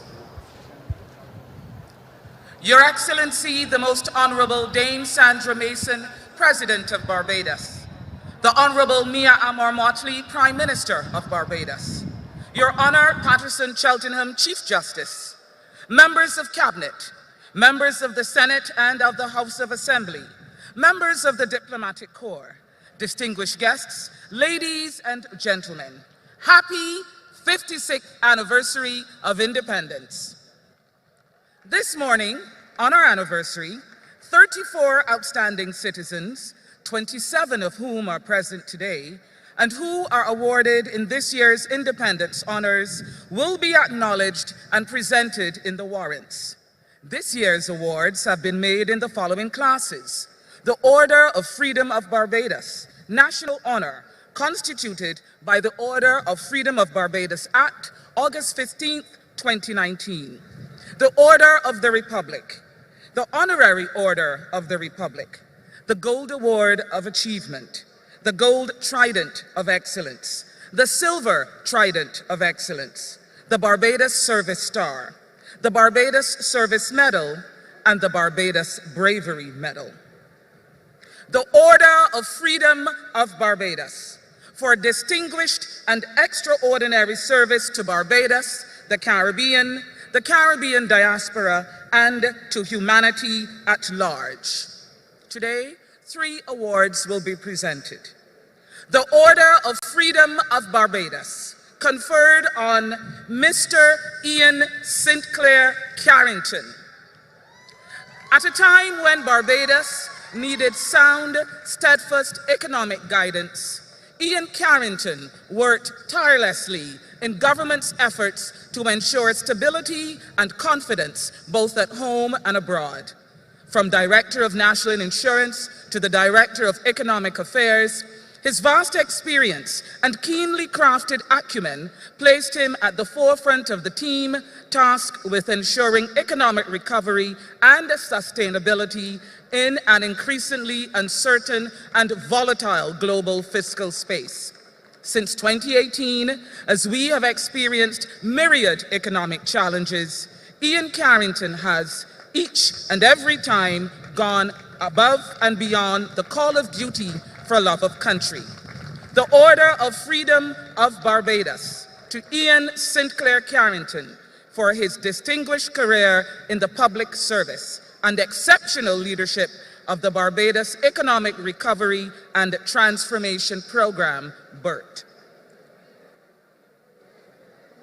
Elton Dighton Elombe Motley, the most committed, passionate, and informed pioneer and champion of the arts and culture in Barbados, both pre- and post-independence. He has selflessly advocated for the development, promotion, and preservation of all aspects of our culture, tangible and intangible, with particular emphasis on schools and communities. From Yarrable House to the Steel Shed, Carrie Festa to Cropover and NIFCA, his advocacy and creative thought has inspired generations of cultural practitioners. As the first director of the National Cultural Foundation, he was charged with crafting and sharing its philosophy as a premier agent for national development. His prolific writings, published in 7 books, extensive music library, and impressive art collection is proof that his contribution to our way of life is not just polka polka, but positively extraordinary. For his distinguished service and outstanding contribution to fostering a sense of national identity and consciousness in generations of Barbadians, the Order of Freedom of Barbados is conferred on Elton Dighton Ilombe Motley.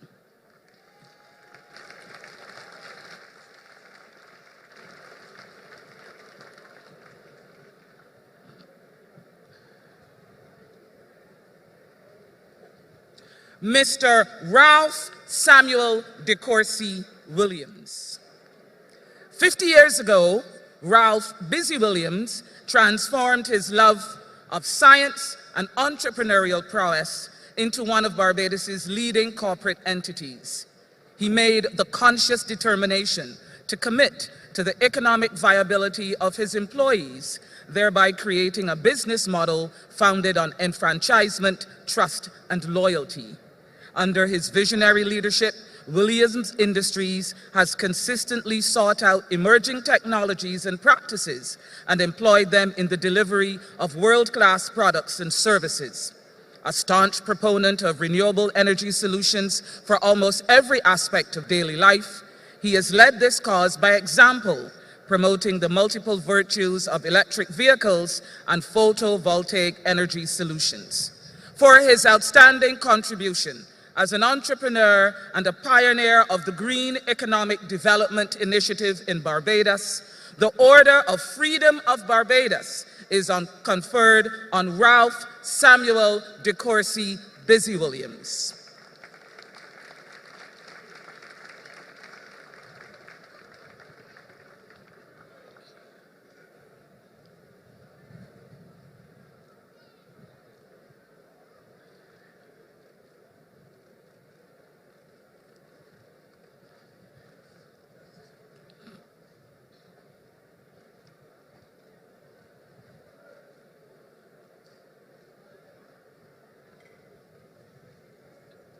The Order of the Republic for distinguished national achievement and merit. Today, 3 awards will be acknowledged. Not with us today, but I do ask for your acknowledgement for the conferral of the Order of the Republic to Dr. Philomeno Ann Mohini Harris for her sterling contribution to medicine and distinguished service to the Indian community as Honorary Consul of India. Order of the Republic to Mr. Christopher Mark Gibbs, also not with us today, but please acknowledge his outstanding contribution to the entertainment industry as a member of the renowned Merrymen Group and as an athlete for Barbados.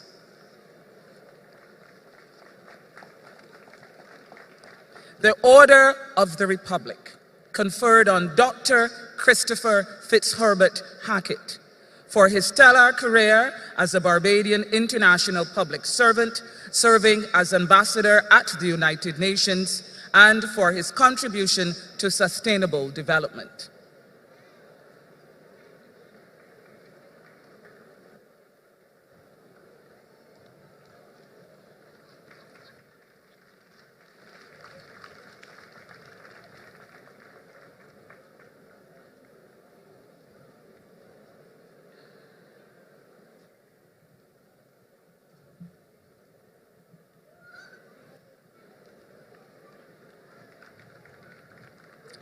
The Honorary Order of the Republic is conferred on a distinguished person who is not a citizen of Barbados, but may be conferred an honorary appointment to the Order of the Republic, where it is desirable that the person be so honored by the nation Barbados.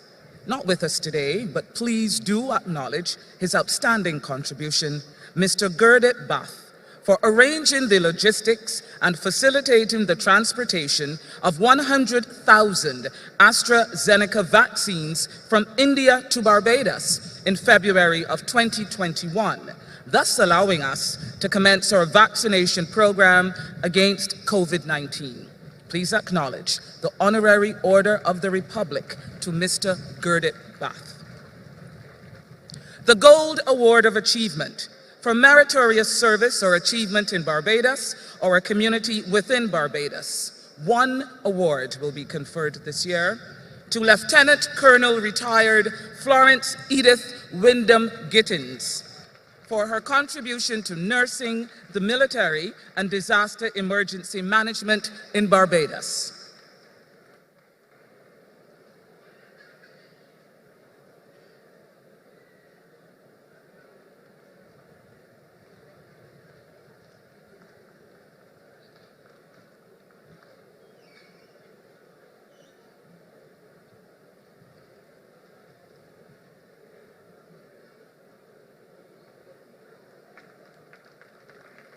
The Gold Trident of Excellence for highly meritorious service or achievement in science, the arts, literature, sport, civic duties, or any other endeavor worthy of national recognition.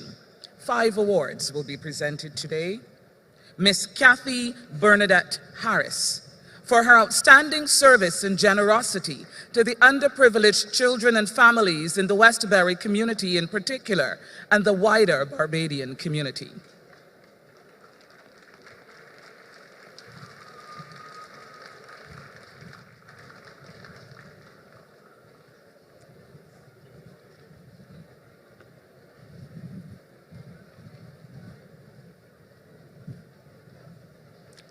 Mr. William Alexander Lindsay Hines for his pioneering work in developing photovoltaic energy in Barbados.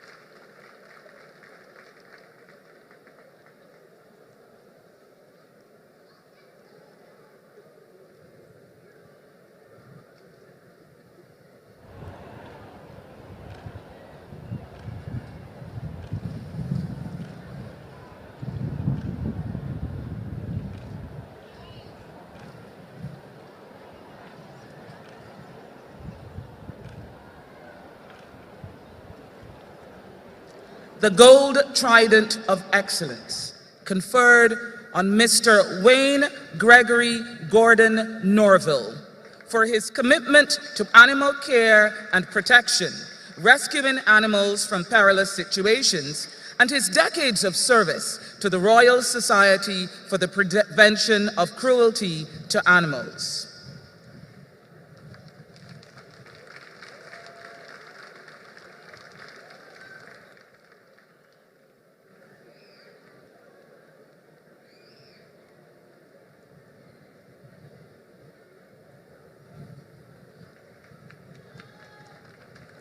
The Gold Award of Excellence conferred on Dr. Michael Timothy Fakuri for his distinguished service in the field of medicine and anesthesiology and sterling contribution to the Queen Elizabeth Hospital.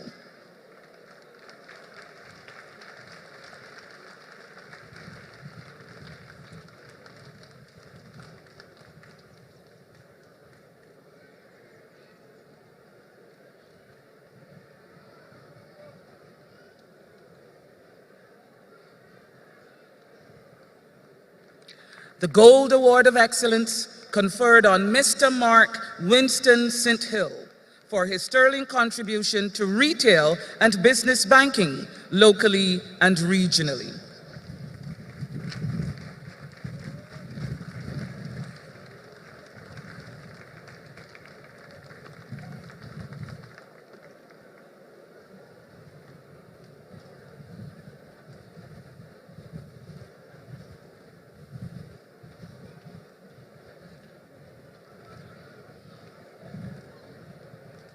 The Silver Trident of Excellence for highly meritorious service or achievement in science internationally and for her efforts as an administrator to improve the sport.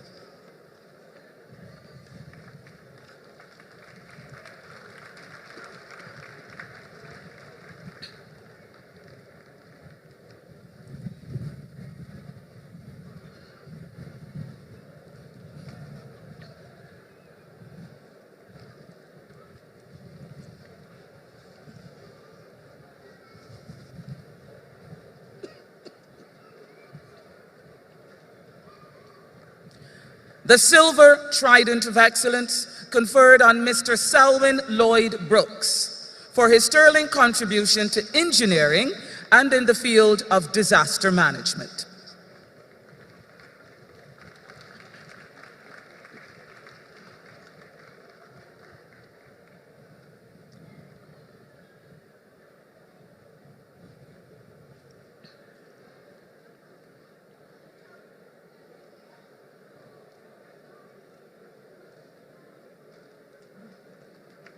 Two honorees are not with us today, but they're certainly worthy of our acknowledgement. The Silver Trident of Excellence conferred on Jeanette Solita Linton for her outstanding work and efforts to assist persons living with cancer in Barbados. The Silver Trident of Excellence conferred on Mr. Mark Peter Zephyrin for his outstanding civic duties and entrepreneurial spirit whilst building a sustainable Barbadian business brand. The Silver Trident of Excellence conferred on Mr. Kenneth Carlisle Went for his outstanding activism and contribution to the development of the utilities and telecommunications industries in Barbados.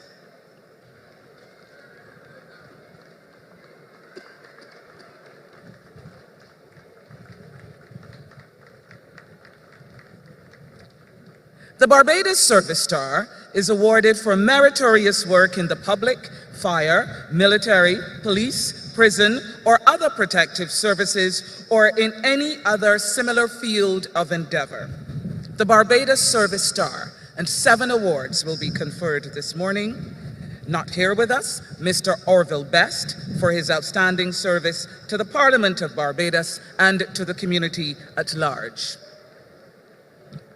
The Barbados Service Star conferred on Mr. Lemuel Edward Daniel for his meritorious service to the Barbados Workers' Union.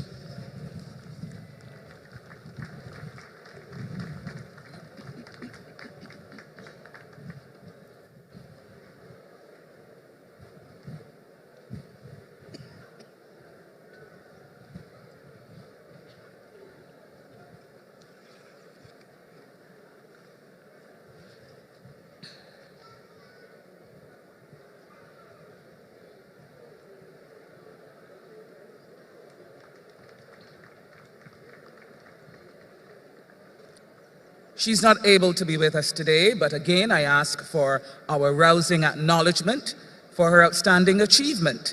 The Barbados Service Star conferred on Mrs. Edith Loretta Edgar for her stellar contribution to the development of the Barbados Public Service in her role as an Executive Secretary. The Barbados Service Star conferred on Mr. Adrian Walter Donovan for his outstanding service to sports development in Barbados.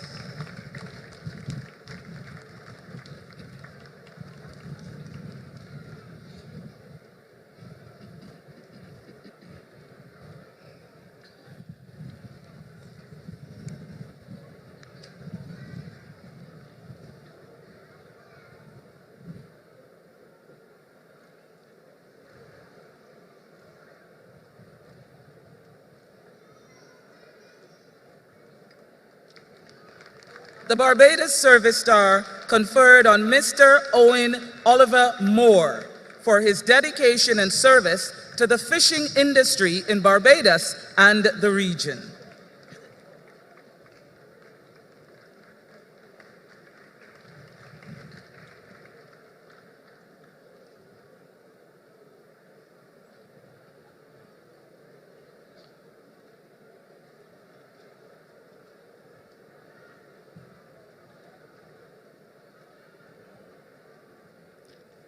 The Barbados Service Star is presented to Mr. Pearson Sylvester Springer for his dedicated service to the church and the community, in particular to the Seventh-day Adventist Church.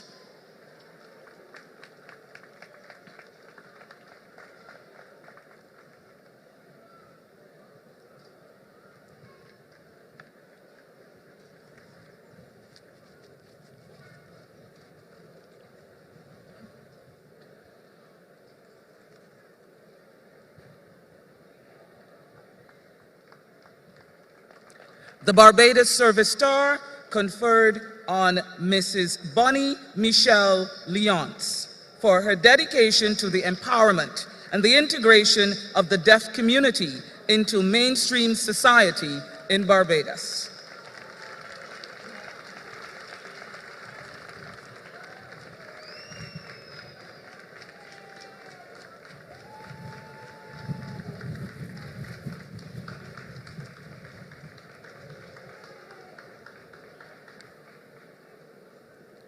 The Barbados Service Medal is awarded for meritorious work in the public, fire, military, police, prison, or other protective services, or in any other similar field of endeavor. Today, we confer 7 such awards. The Barbados Service Medal to Major Irvin Alwyn Boyce for his outstanding contribution to the teaching profession and his dedicated service to the Barbados Defence Force, in particular, the Barbados Cadet Corps.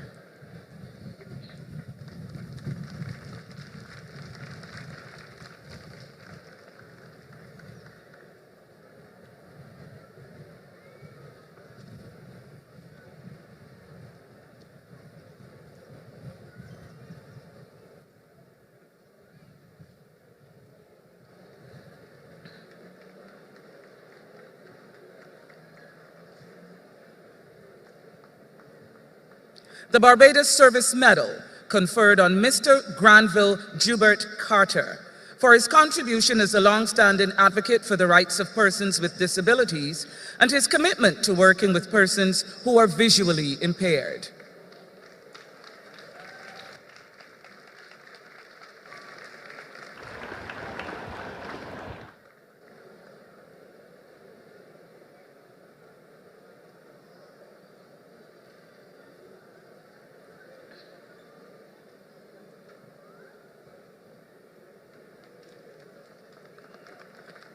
The Barbados Service Star conferred on Miss Lavon Othella Goodman for her outstanding community service to urban Barbados.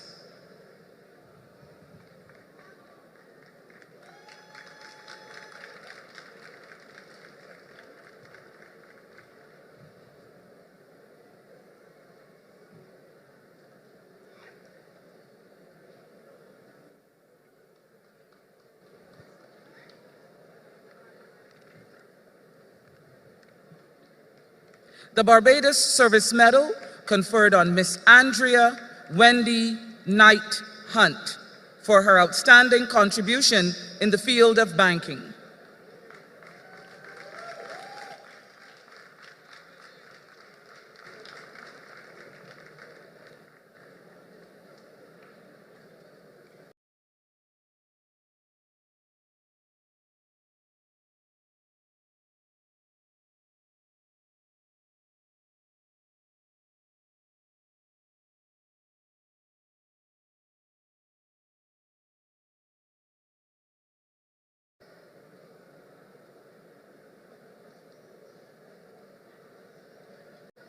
The Barbados Service Medal conferred on Miss Pauline Yvonne Ross for her dedicated community service.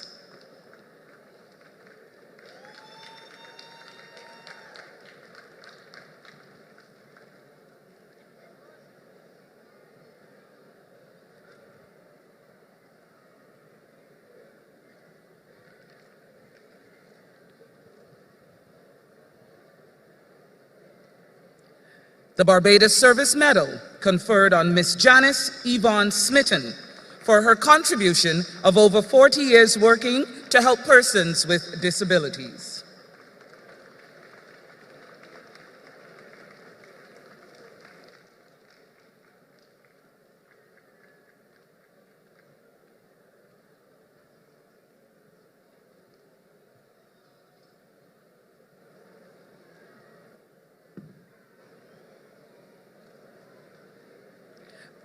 The Barbados Service Medal conferred on Mr. Trevor Antonio Thorpe for his service as a media practitioner and his contributions to development of motorsports in Barbados.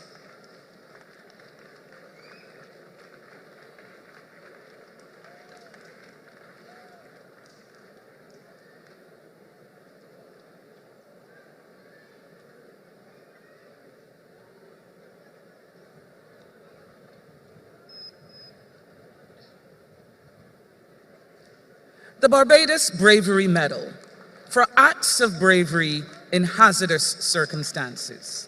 Today we present 3 awards. To Mr. Shakian Ian Price for placing himself at risk while preventing extreme loss of property and loss of life from a house fire in Eastland Land, Britainsill, St. Michael. The Barbados Bravery Medal.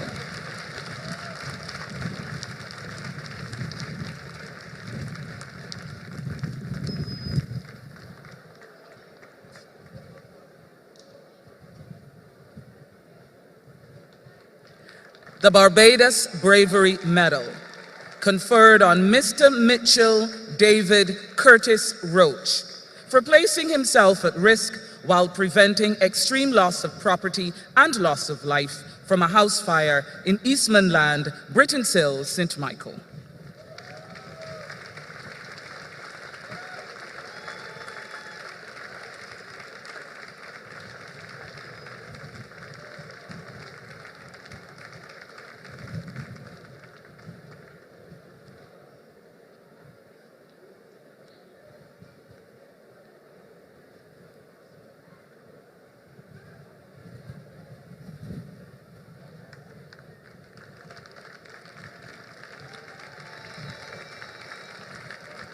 Your Excellency, Prime Minister, distinguished guests, ladies and gentlemen, just a few days ago, we all heard of the selfless and brave act of a young student of Barbados who placed herself at risk towards saving a senior citizen and preventing loss of life as he experienced an apparent seizure which occurred on public transportation.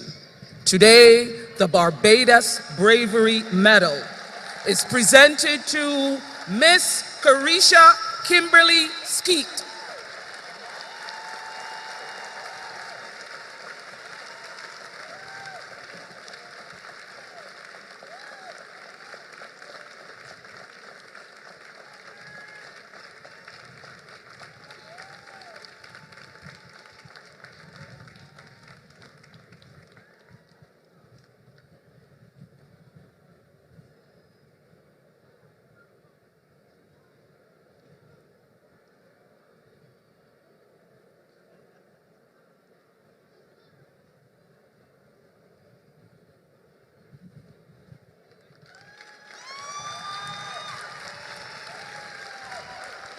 Ladies and gentlemen, I ask that you stand and acknowledge this year's National Honors awardees, proud and loyal sons and daughters, all of the Republic of Barbados.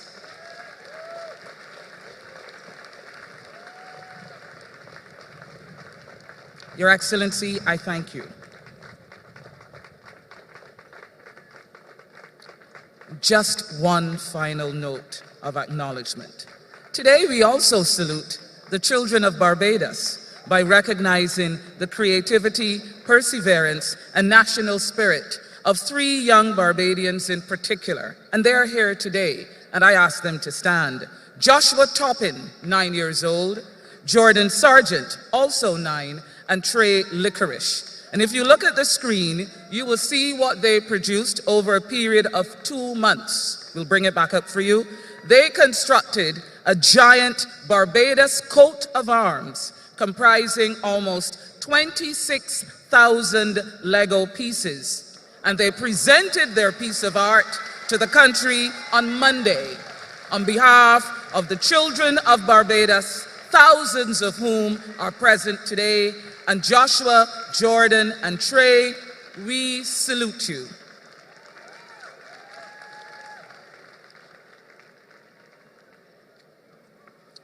Ladies and gentlemen, please welcome to address the nation the Prime Minister of Barbados, the Honorable Mia Amor Motley.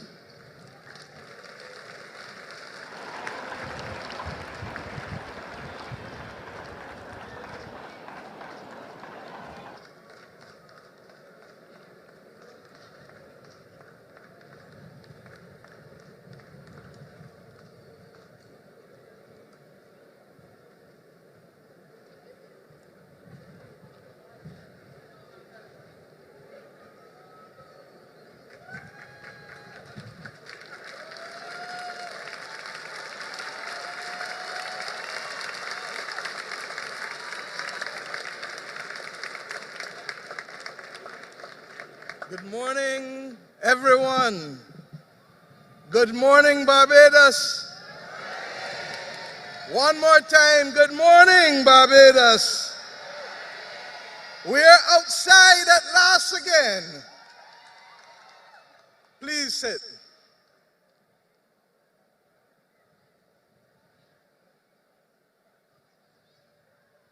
Madam President, the Most Honorable Dame Sandra Mason, let me start this morning by saluting you on the first anniversary of becoming our first Barbadian head of state and carrying us on a journey that is so necessary for us to continue to have the confidence to navigate our way through this difficult world. And to the rest of Barbados, let me say, happy independence, 56 years onwards and going, inspired and exulting free.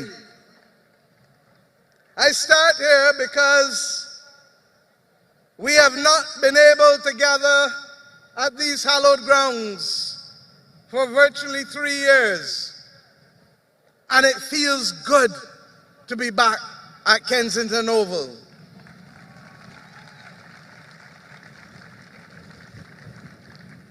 I want to say thank you because we can only today be standing because of the efforts of so many tens of thousands of Barbadians to help lift this country and all who lived in it through the very difficult and tumultuous 2.5 years that we have experienced. My friends, we all know that the world is in flux, and the world has been accustomed to change. But what we face now is perhaps unique. Before coming here this morning, I reminded myself to look at the last UN Human Development Report, which had a staggering statistic that I used to remind us that we are not alone, but we can make it. Regrettably, 90% of the world's countries have experienced 2 consecutive years of decline in the quality of life, not because of anything done specifically by a country, but because of the combination of the various crises that the world now faces. I have therefore come this morning first and foremost to say thank you to Barbadians, thank you to Bajans for allowing us to be able to stay the course. And as we saw in the presentation this morning from the Barbados Landship, to know how to navigate rough seas. I also want to talk a few minutes to our young people, in particular our young mothers and fathers, and indeed to our young people who are here and our students. We know that for many of you, this has been a difficult period that has been unparalleled. But I want to tell you that for many of your parents and grandparents, it is equally unparalleled too. And therefore, we accept that there may be a lot of angst and a lot of mental difficulties that people have in understanding how to cope through these times. But my friends, I am here to remind us that we come from a proud and a resilient people, and that our forebearers have gone through much more at a personal level, requiring sacrifice, requiring resilience, an ability to endure oppression and pain. And as we therefore come to the task of trying to cope from cost of living to mental anguish to the awful aspects of the pandemic, including those who we lost and those who lost during the pandemic, we say to all of us that we have in our national hero, Rihanna, a gift that was given to the world recently, a gift in her lullaby, most appropriately given for us to be strong and to hold up, to lift us up, and to see the light, and not to be afraid to say that we need love and we need light. And I give this message this morning because many of us are sometimes not aware of the burden that people carry. We ask you, as we continue to reflect the best values that have gotten us where we have, never to forget that it takes just a pleasant smile or an easy word very often to lighten the spirit of someone and to give them the strength and courage to make the next few steps. This country has what it takes to get there. But we, as a people, must continue to reflect it. Over the course of the last few years, I've tried to be able to reinforce a few principles. And those principles are as important today as they were when I started to speak about them. We must live by the principles that allow us to share the burden, and equally to share the bounty whenever it comes. We must also recognize that we do not have to carry the burden ourselves alone, and that many hands, yes, many hands make,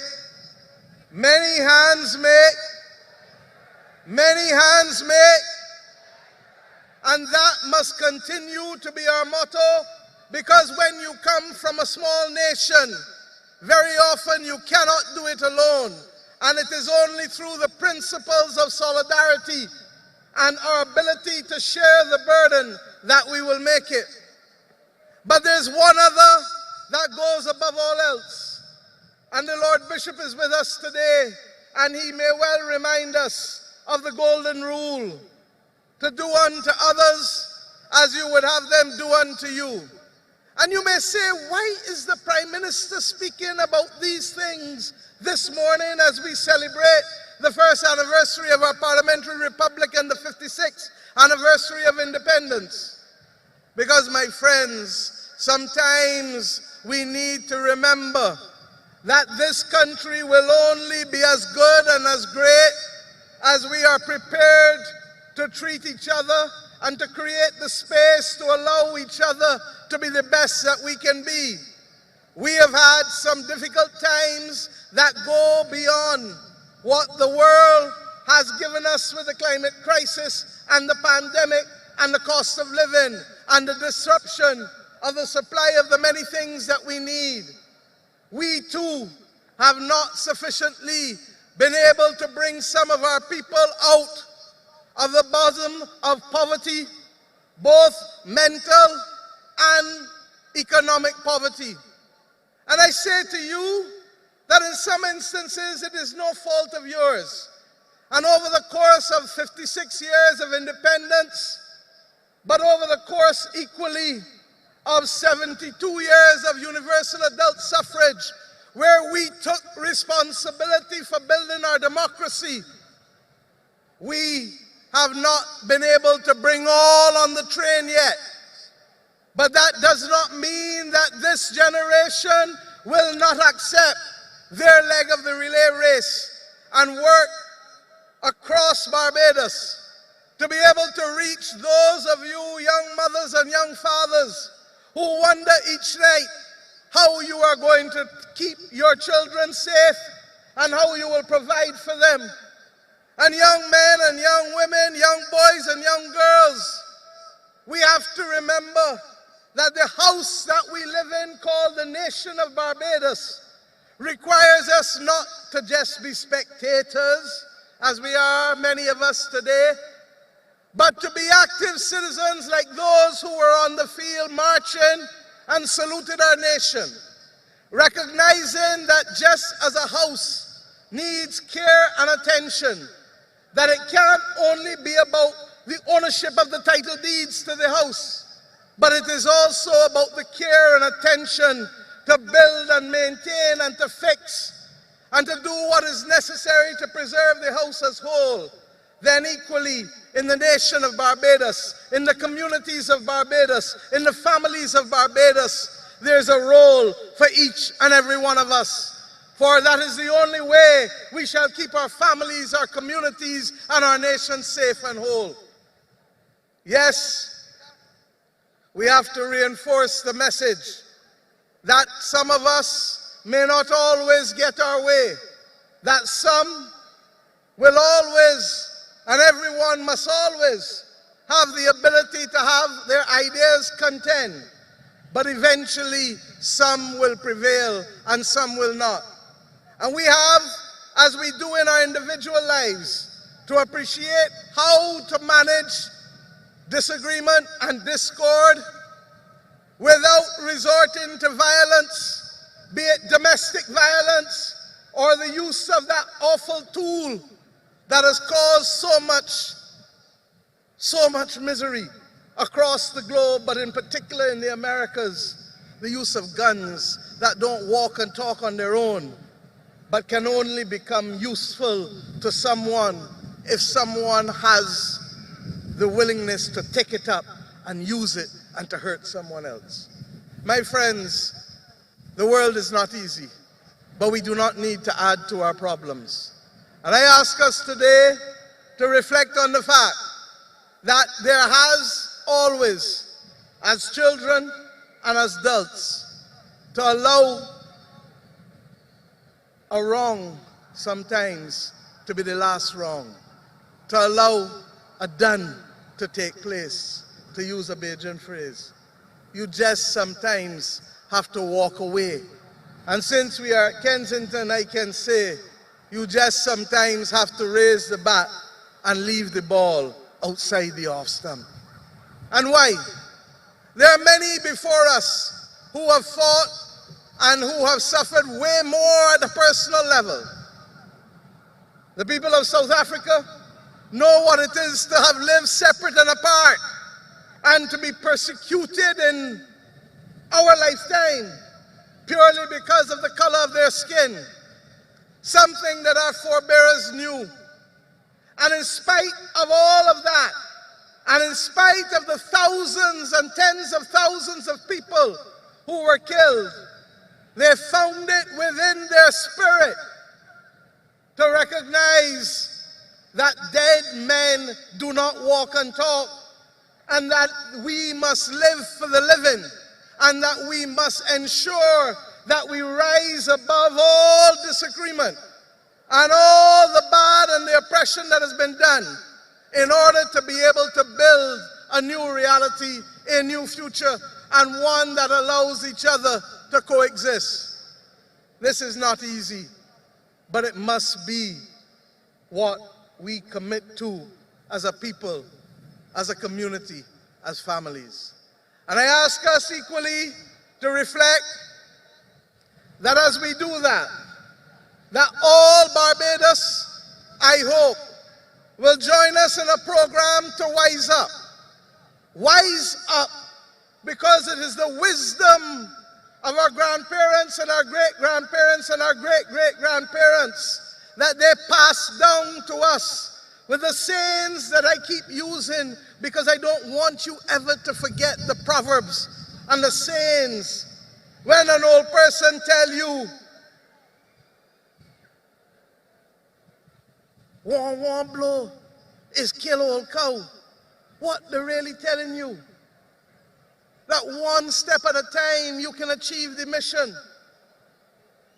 When they tell you greedy must wait, hot will cool, they're telling you to take your time and that you will get all that you want, but if you're too hot and too hurried, that you may get burnt.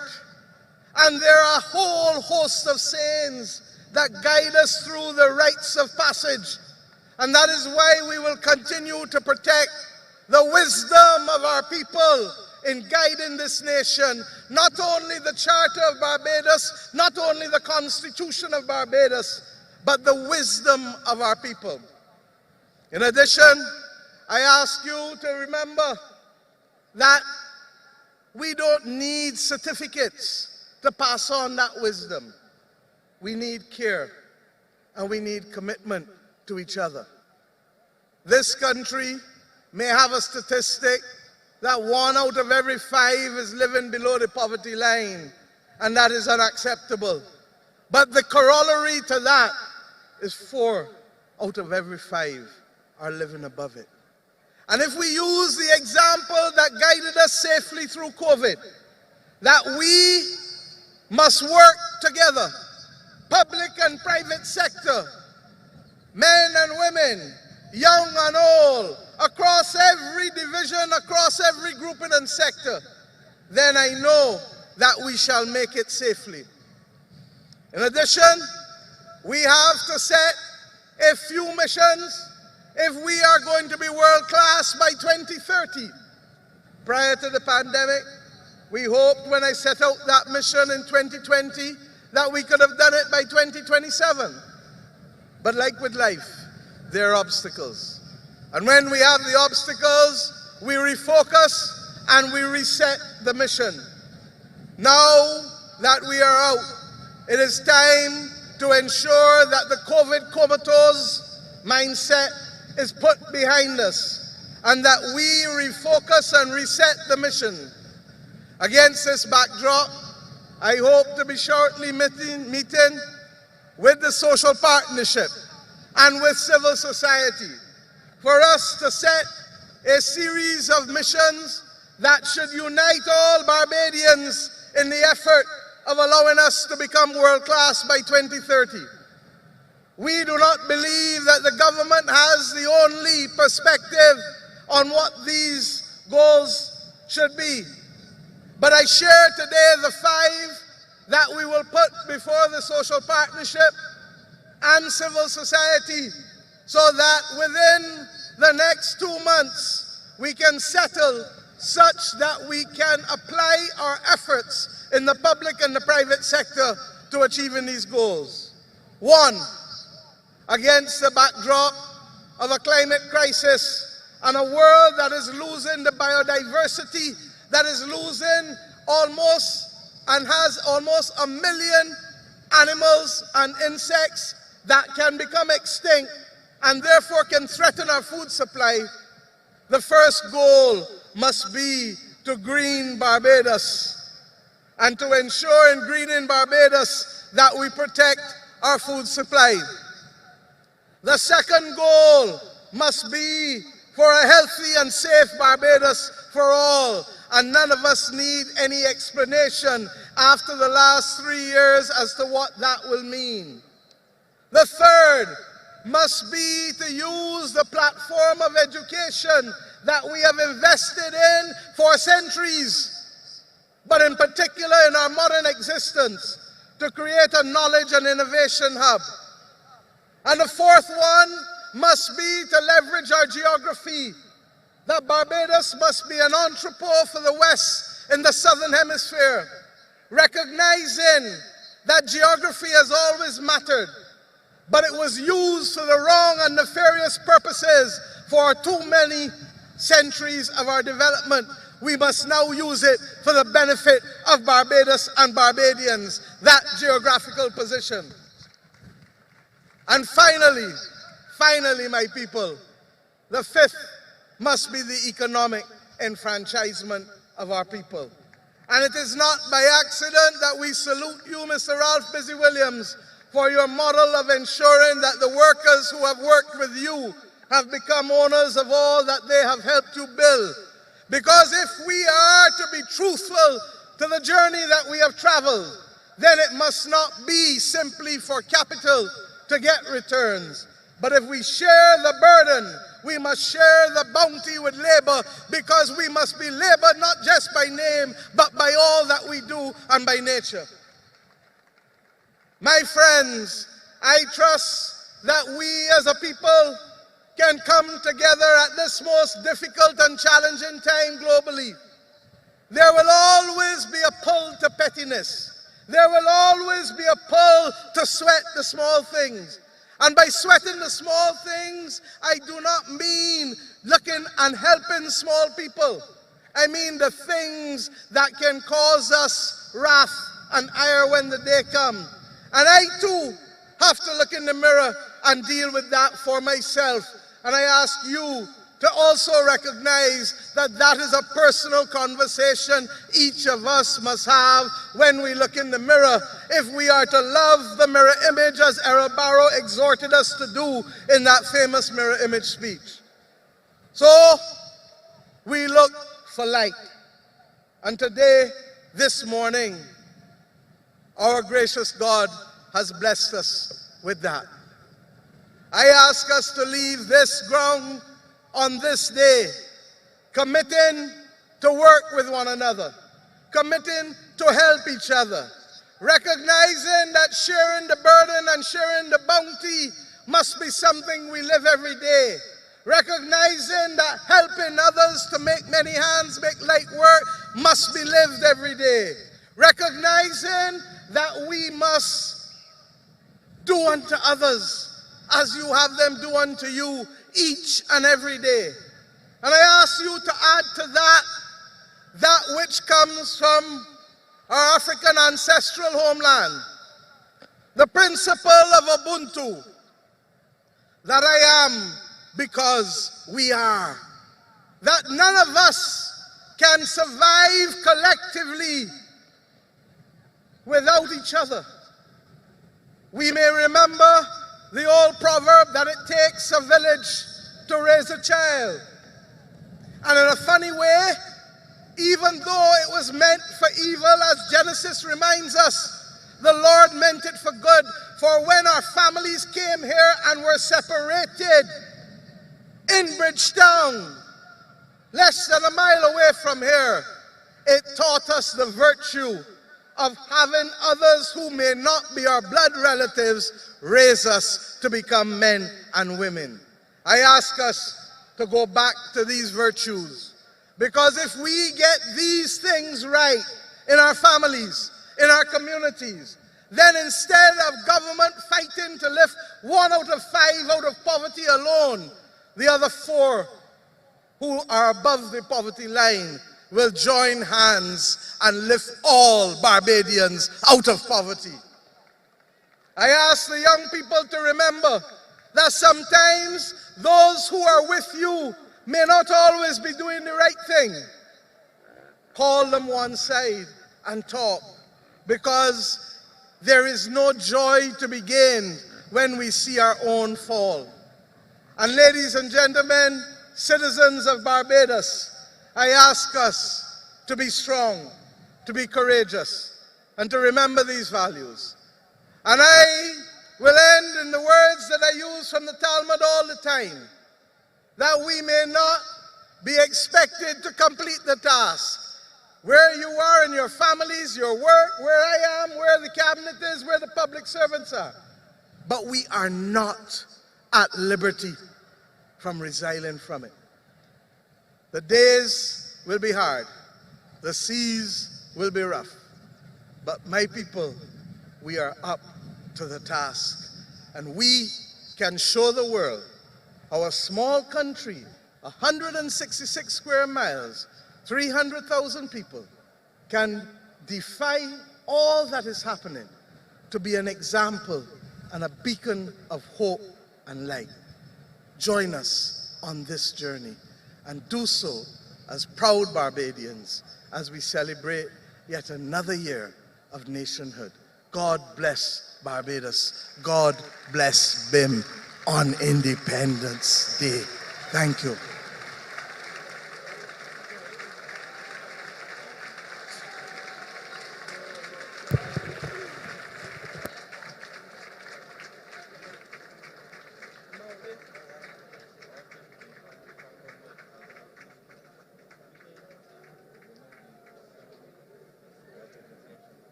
We will now witness a musical presentation by saxophonist Romaro Graves, who will render I Am a Bajan.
Ladies and gentlemen, saxophonist Romaro Graves, actually rendering my Country to Me by Mark Lord.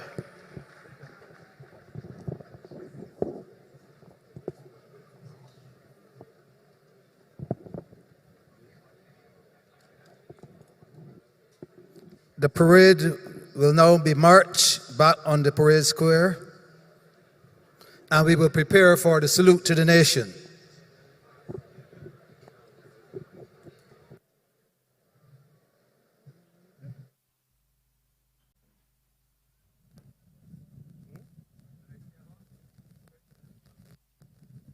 Well, we experienced quite a bit of the ceremony to go Certainly. along with the pomp.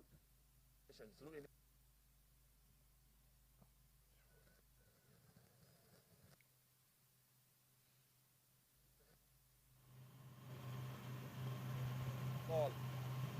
No, the answer is no. They say too small. I do. Because it's very hard.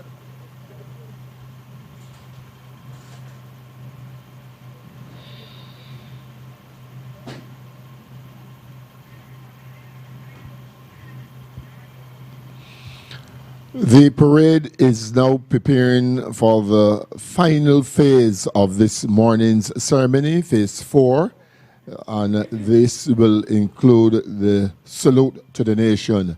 And included in this phase will be the prayers, the pledge, 21 gun salute, 3 cheers for Barbados, the final salute to the nation, and the departures in the order of Her Excellency the President, the Prime Minister of Barbados, the Chief Justice, and the Chief of Staff, and the Commissioner of Police, and then finally the ceremonial march to Bridgetown.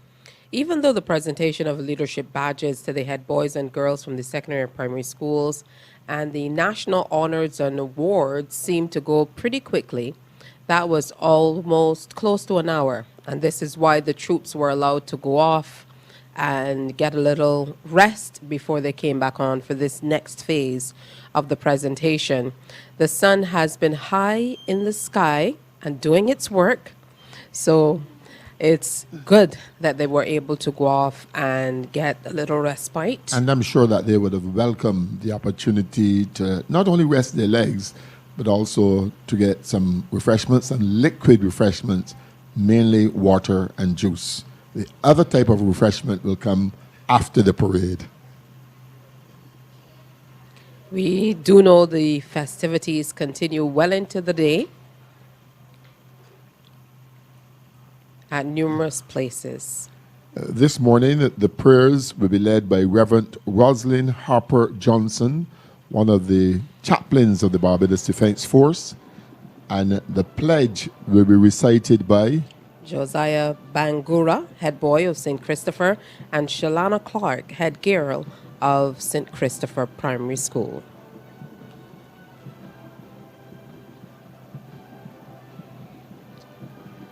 We're now waiting on the unarmed units to march onto the parade ground also.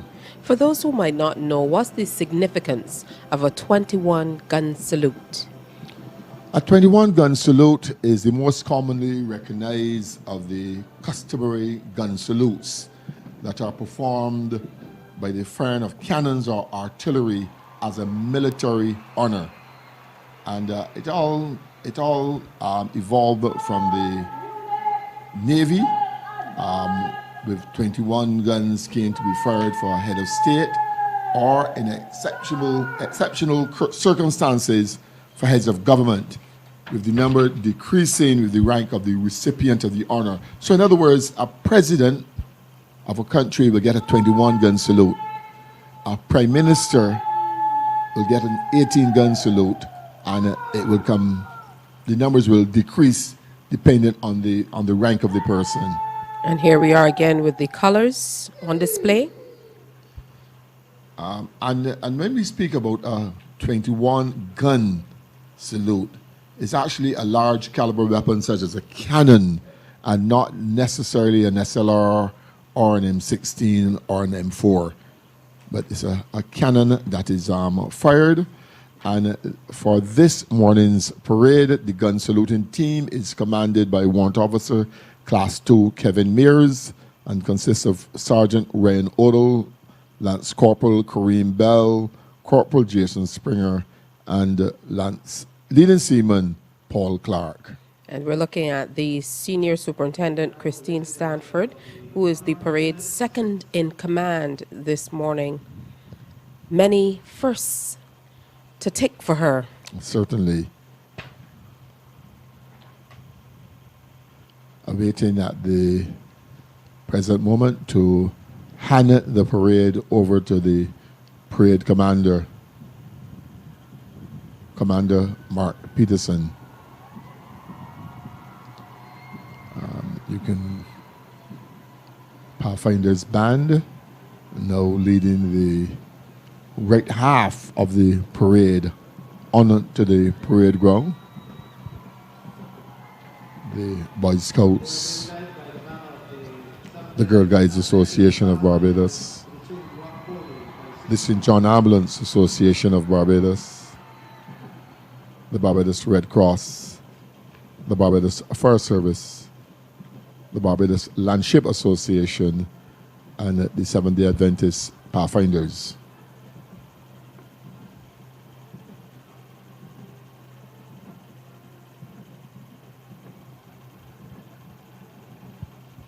And let me take this opportunity once again to congratulate all those who receive either the leadership badges this morning or were conferred with the National Honors Awards, and also to all those who are on parade this morning. Like the esteemed gentleman you're looking at of the Barbados Legion, celebrating 65 years in 2022. And there is an organization within the Barbados Legion, which is known as the Barbados Poppy League, which is a fundraising arm of the Barbados Legion. And this year they're celebrating 100 years. Miss Margaret Burke leading in the Girl Guides Association on parade this morning.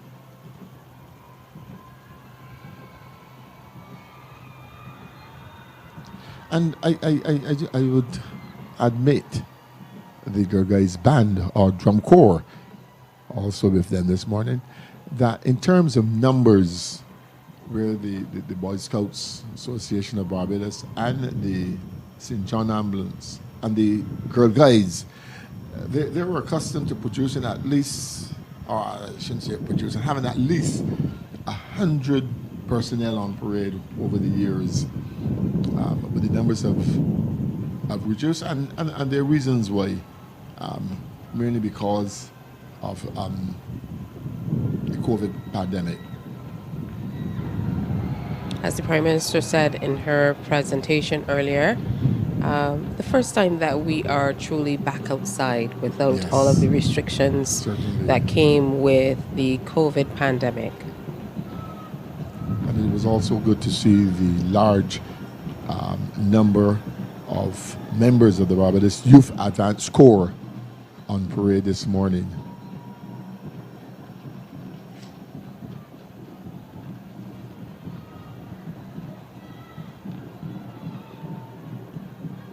The various unarmed units are still being marched onto the parade ground.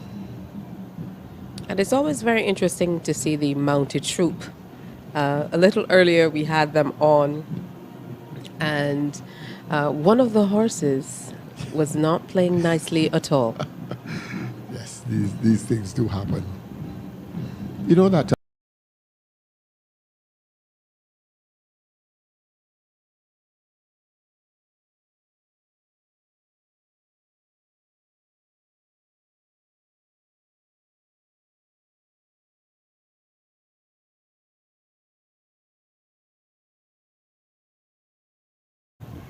St. Lucia, Dominica, and the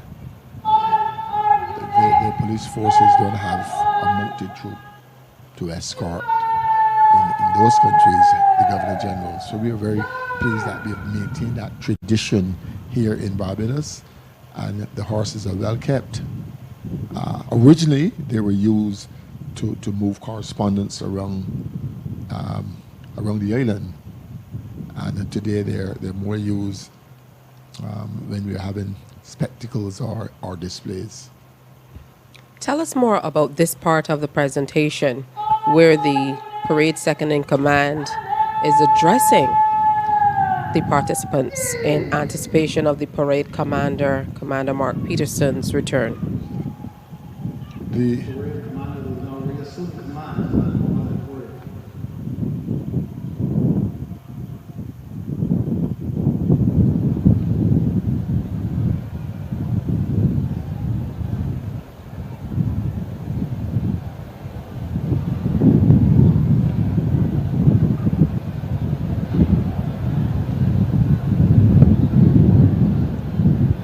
camera lens.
Ladies and gentlemen, please stand as the dignitaries take their places on the parade ground and the detachment will march in review order afterwards.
remain standing as we invite the Right Reverend Michael Maxwell, Bishop of Barbados, to lead us in the prayers to the nation of Barbados.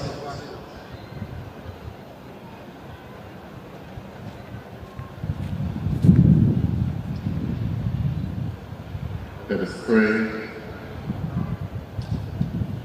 O God, the Creator, Redeemer, and Sustainer of our lives, we humble ourselves this day in your presence as we celebrate our 56th year of independence and the first year as a parliamentary republic, and uplift to you our nation, Barbados.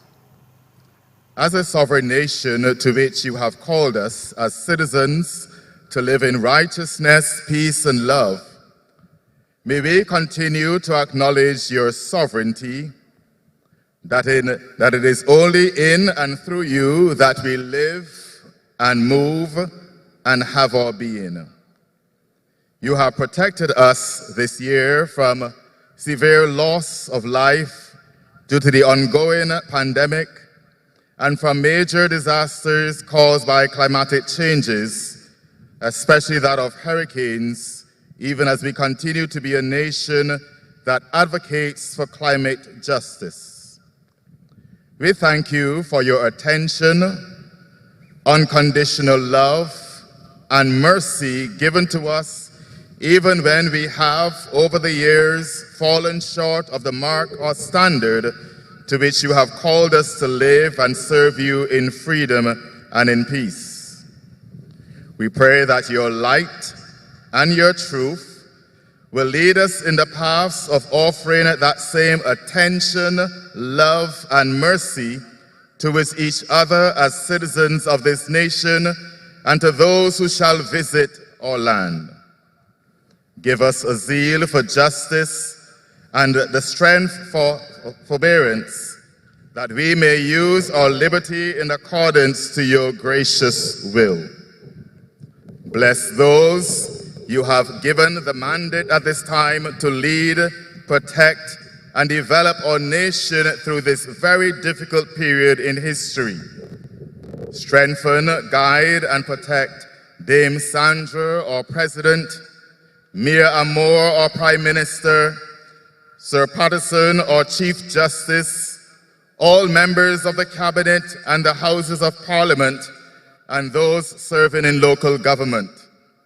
Equip and empower them by your Holy Spirit for the work you have set before them, and ever keep them mindful of their calling to serve all people of this land fairly and faithfully as they discharge their duties to ensure that the dignity, rights, development, and freedom of every person is realized.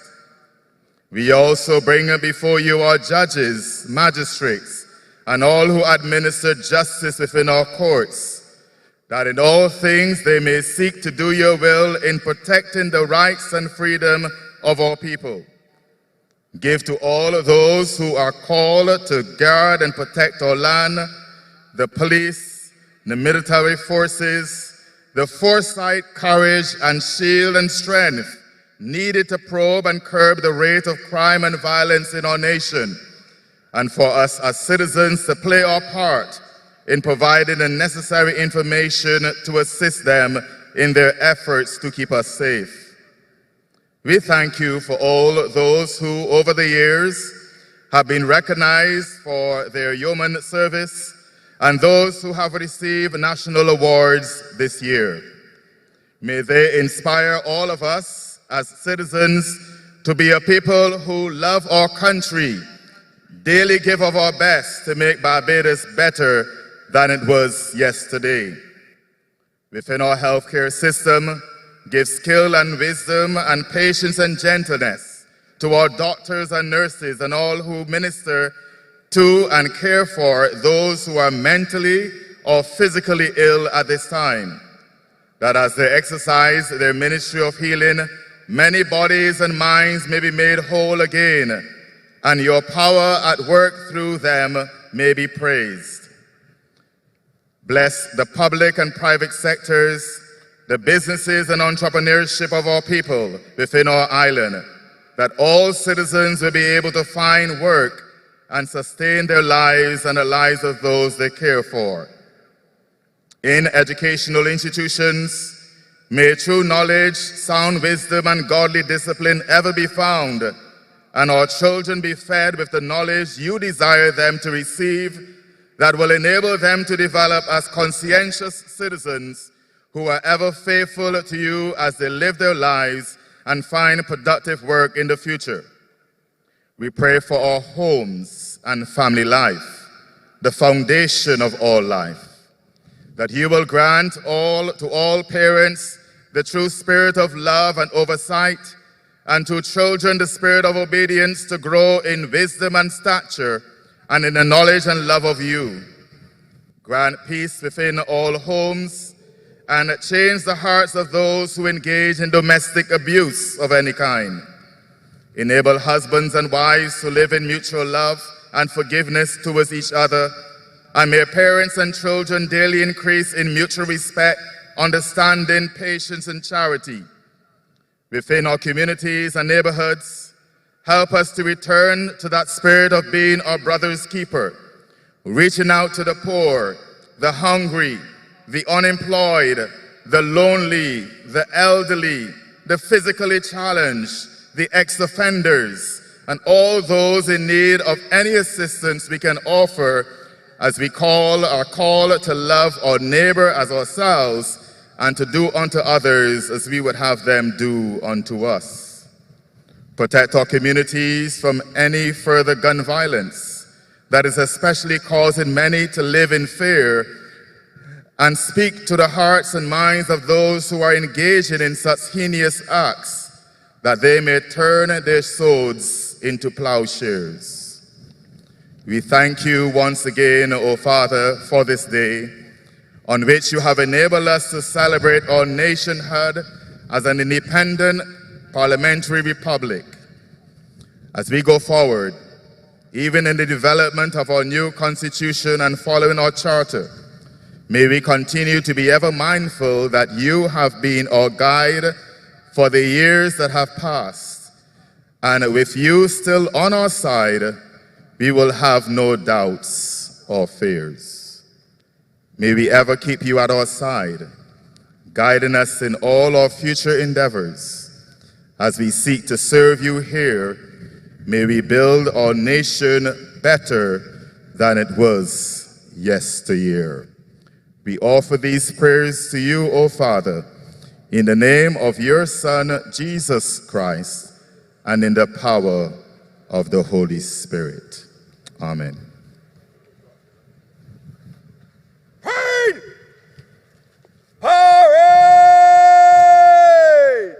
Chant!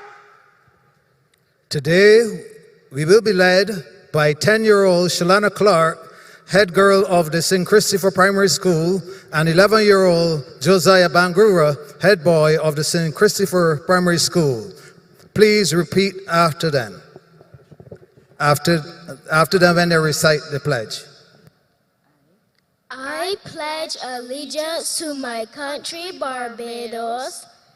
I pledge allegiance to my country, Barbados. And to my flag. And to my flag. To uphold and defend their honor. To uphold and defend their honor. And by my living. To do credit to my nation. Wherever I go.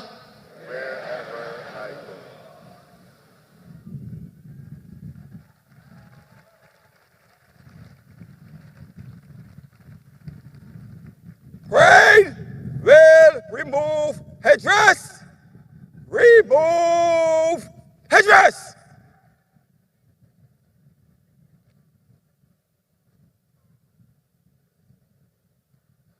Three cheers for Barbados. Hip hip. Hip hip. Hip hip hip.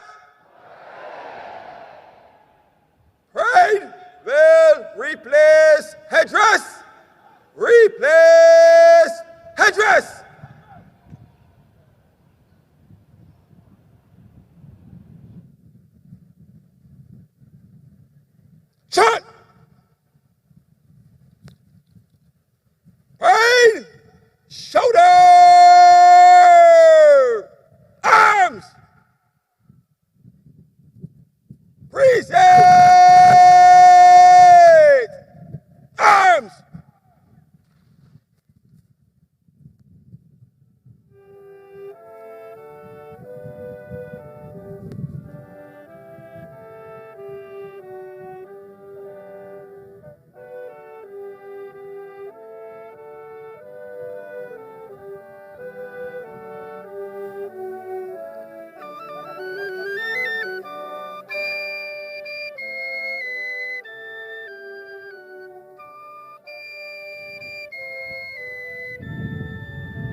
Excellency will now receive the final salute. Hey! Presidential salute! Present! Armed!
We will now have the departure of our dignitaries. Please remain standing until the Chief Justice has departed.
So you witnessed the departure of the President of Barbados.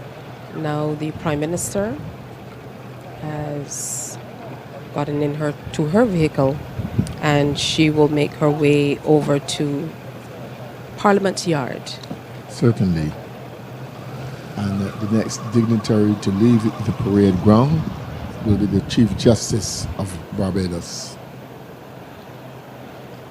And he will be followed by the Chief of Staff and the Commissioner of Police. One thing you would have noticed during the 21-gun salute and the final salute to the nation that all the flags were lowered with the exception of the presidential color, and behind it, the saluting dais was a large flag, Barbados flag, that was also flying. That flag represents Barbados, and the presidential color represents the President of Barbados. Hence, during the salute to the nation, for want of a better word, they were still standing. His Honor, Mr. Patterson Cheltenham, departing in MP4. And over the years, people have really held to these numbers. Yes. MP4. In fact, there was a time when certain ministers had vehicles assigned to them, and we had MP3. I can remember. Now, once all dignitaries have departed, the parade will march along Bridgetown to Independence Square, and all detachments are to pay compliments to the Prime Minister at the main entrance to Parliament Yard, which is why we told you that is where she should be departing to at this time. Certainly.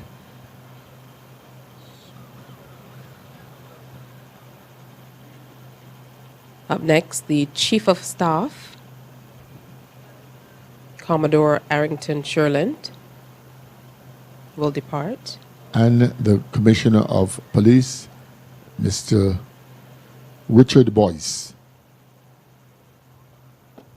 along with his ADC ASP Pearson McConney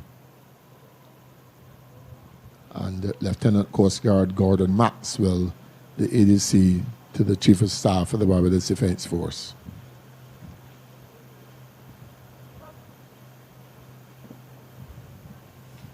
At this time, we wish to... Our stick orderlies are now preparing themselves for the ceremonial march to Bridgetown. Lance Corporal Cumberbatch and Lance Corporal Olton of the Barbados Regiment, and A.B. Sobers and O.S. Phillips of the Barbados Coast Guard.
At the present moment, the band of the Barbados Defence Force is preparing to march the armed units off of parade and for the ceremonial march through the city. Hero Square and Bridge Street. The Honorable Mia Motley, Prime Minister of Barbados, will take the salute in National Hero Square.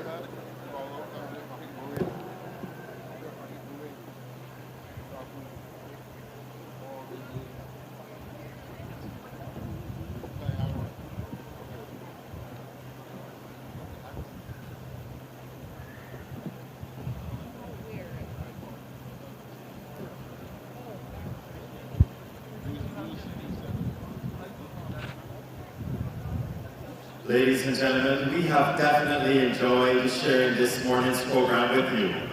As we continue this celebration of Barbados' 56th anniversary of independence and first anniversary of transition into a parliamentary republic, kindly be safe in your activities, and we encourage you to view the ceremonial march through the city.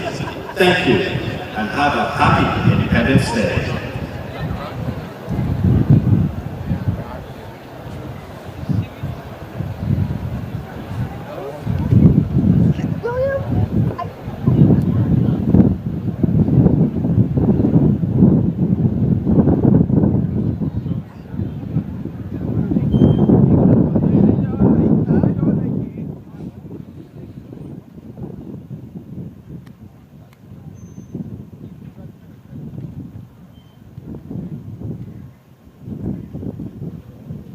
Well, you still have a little time to head out and see the ceremonial march through Bridgetown if you are in the area or if you are so inclined. You can also continue watching online as it is streamed. Certainly. What an amazing day it has been, and a grand way certainly to celebrate all that Barbados has to offer and all that we have to really celebrate. Today, marking the first anniversary, of course, of Barbados being a parliamentary republic and the 56th year as an independent nation. So, a very fitting way to salute our little Barbados. And we've been able to witness all that is associated with a parade of this caliber. And we must once again thank all of those who in any way contributed to the success of this parade. Certainly, CBC must say kudos for allowing those who are unable to come to Kensington Oval or even to come to Bridgetown to be able to sit back at home, perhaps with a cup of coffee or a cup of tea, and watch the parade. And it was a pleasure working with you, Ms. Hines, and allowing not only Barbadians at home, but across the globe to be able to see how we do it still to this day. It was indeed a pleasure working with you as well. I've never seen a Barbados bow tie with a flag, but I must say you carry it very, very well. And it's always a pleasure to be a part of presentations like this one on a national stage on such a significant day here in Barbados. So we're going to leave you as the troops and indeed everyone on parade get ready to make their way through the streets of Bridgetown. That's it for us from here at the Mecca, Kensington Oval, on this Independence Day. On behalf of the entire crew, God bless BIM on Independence Day. Bye to all.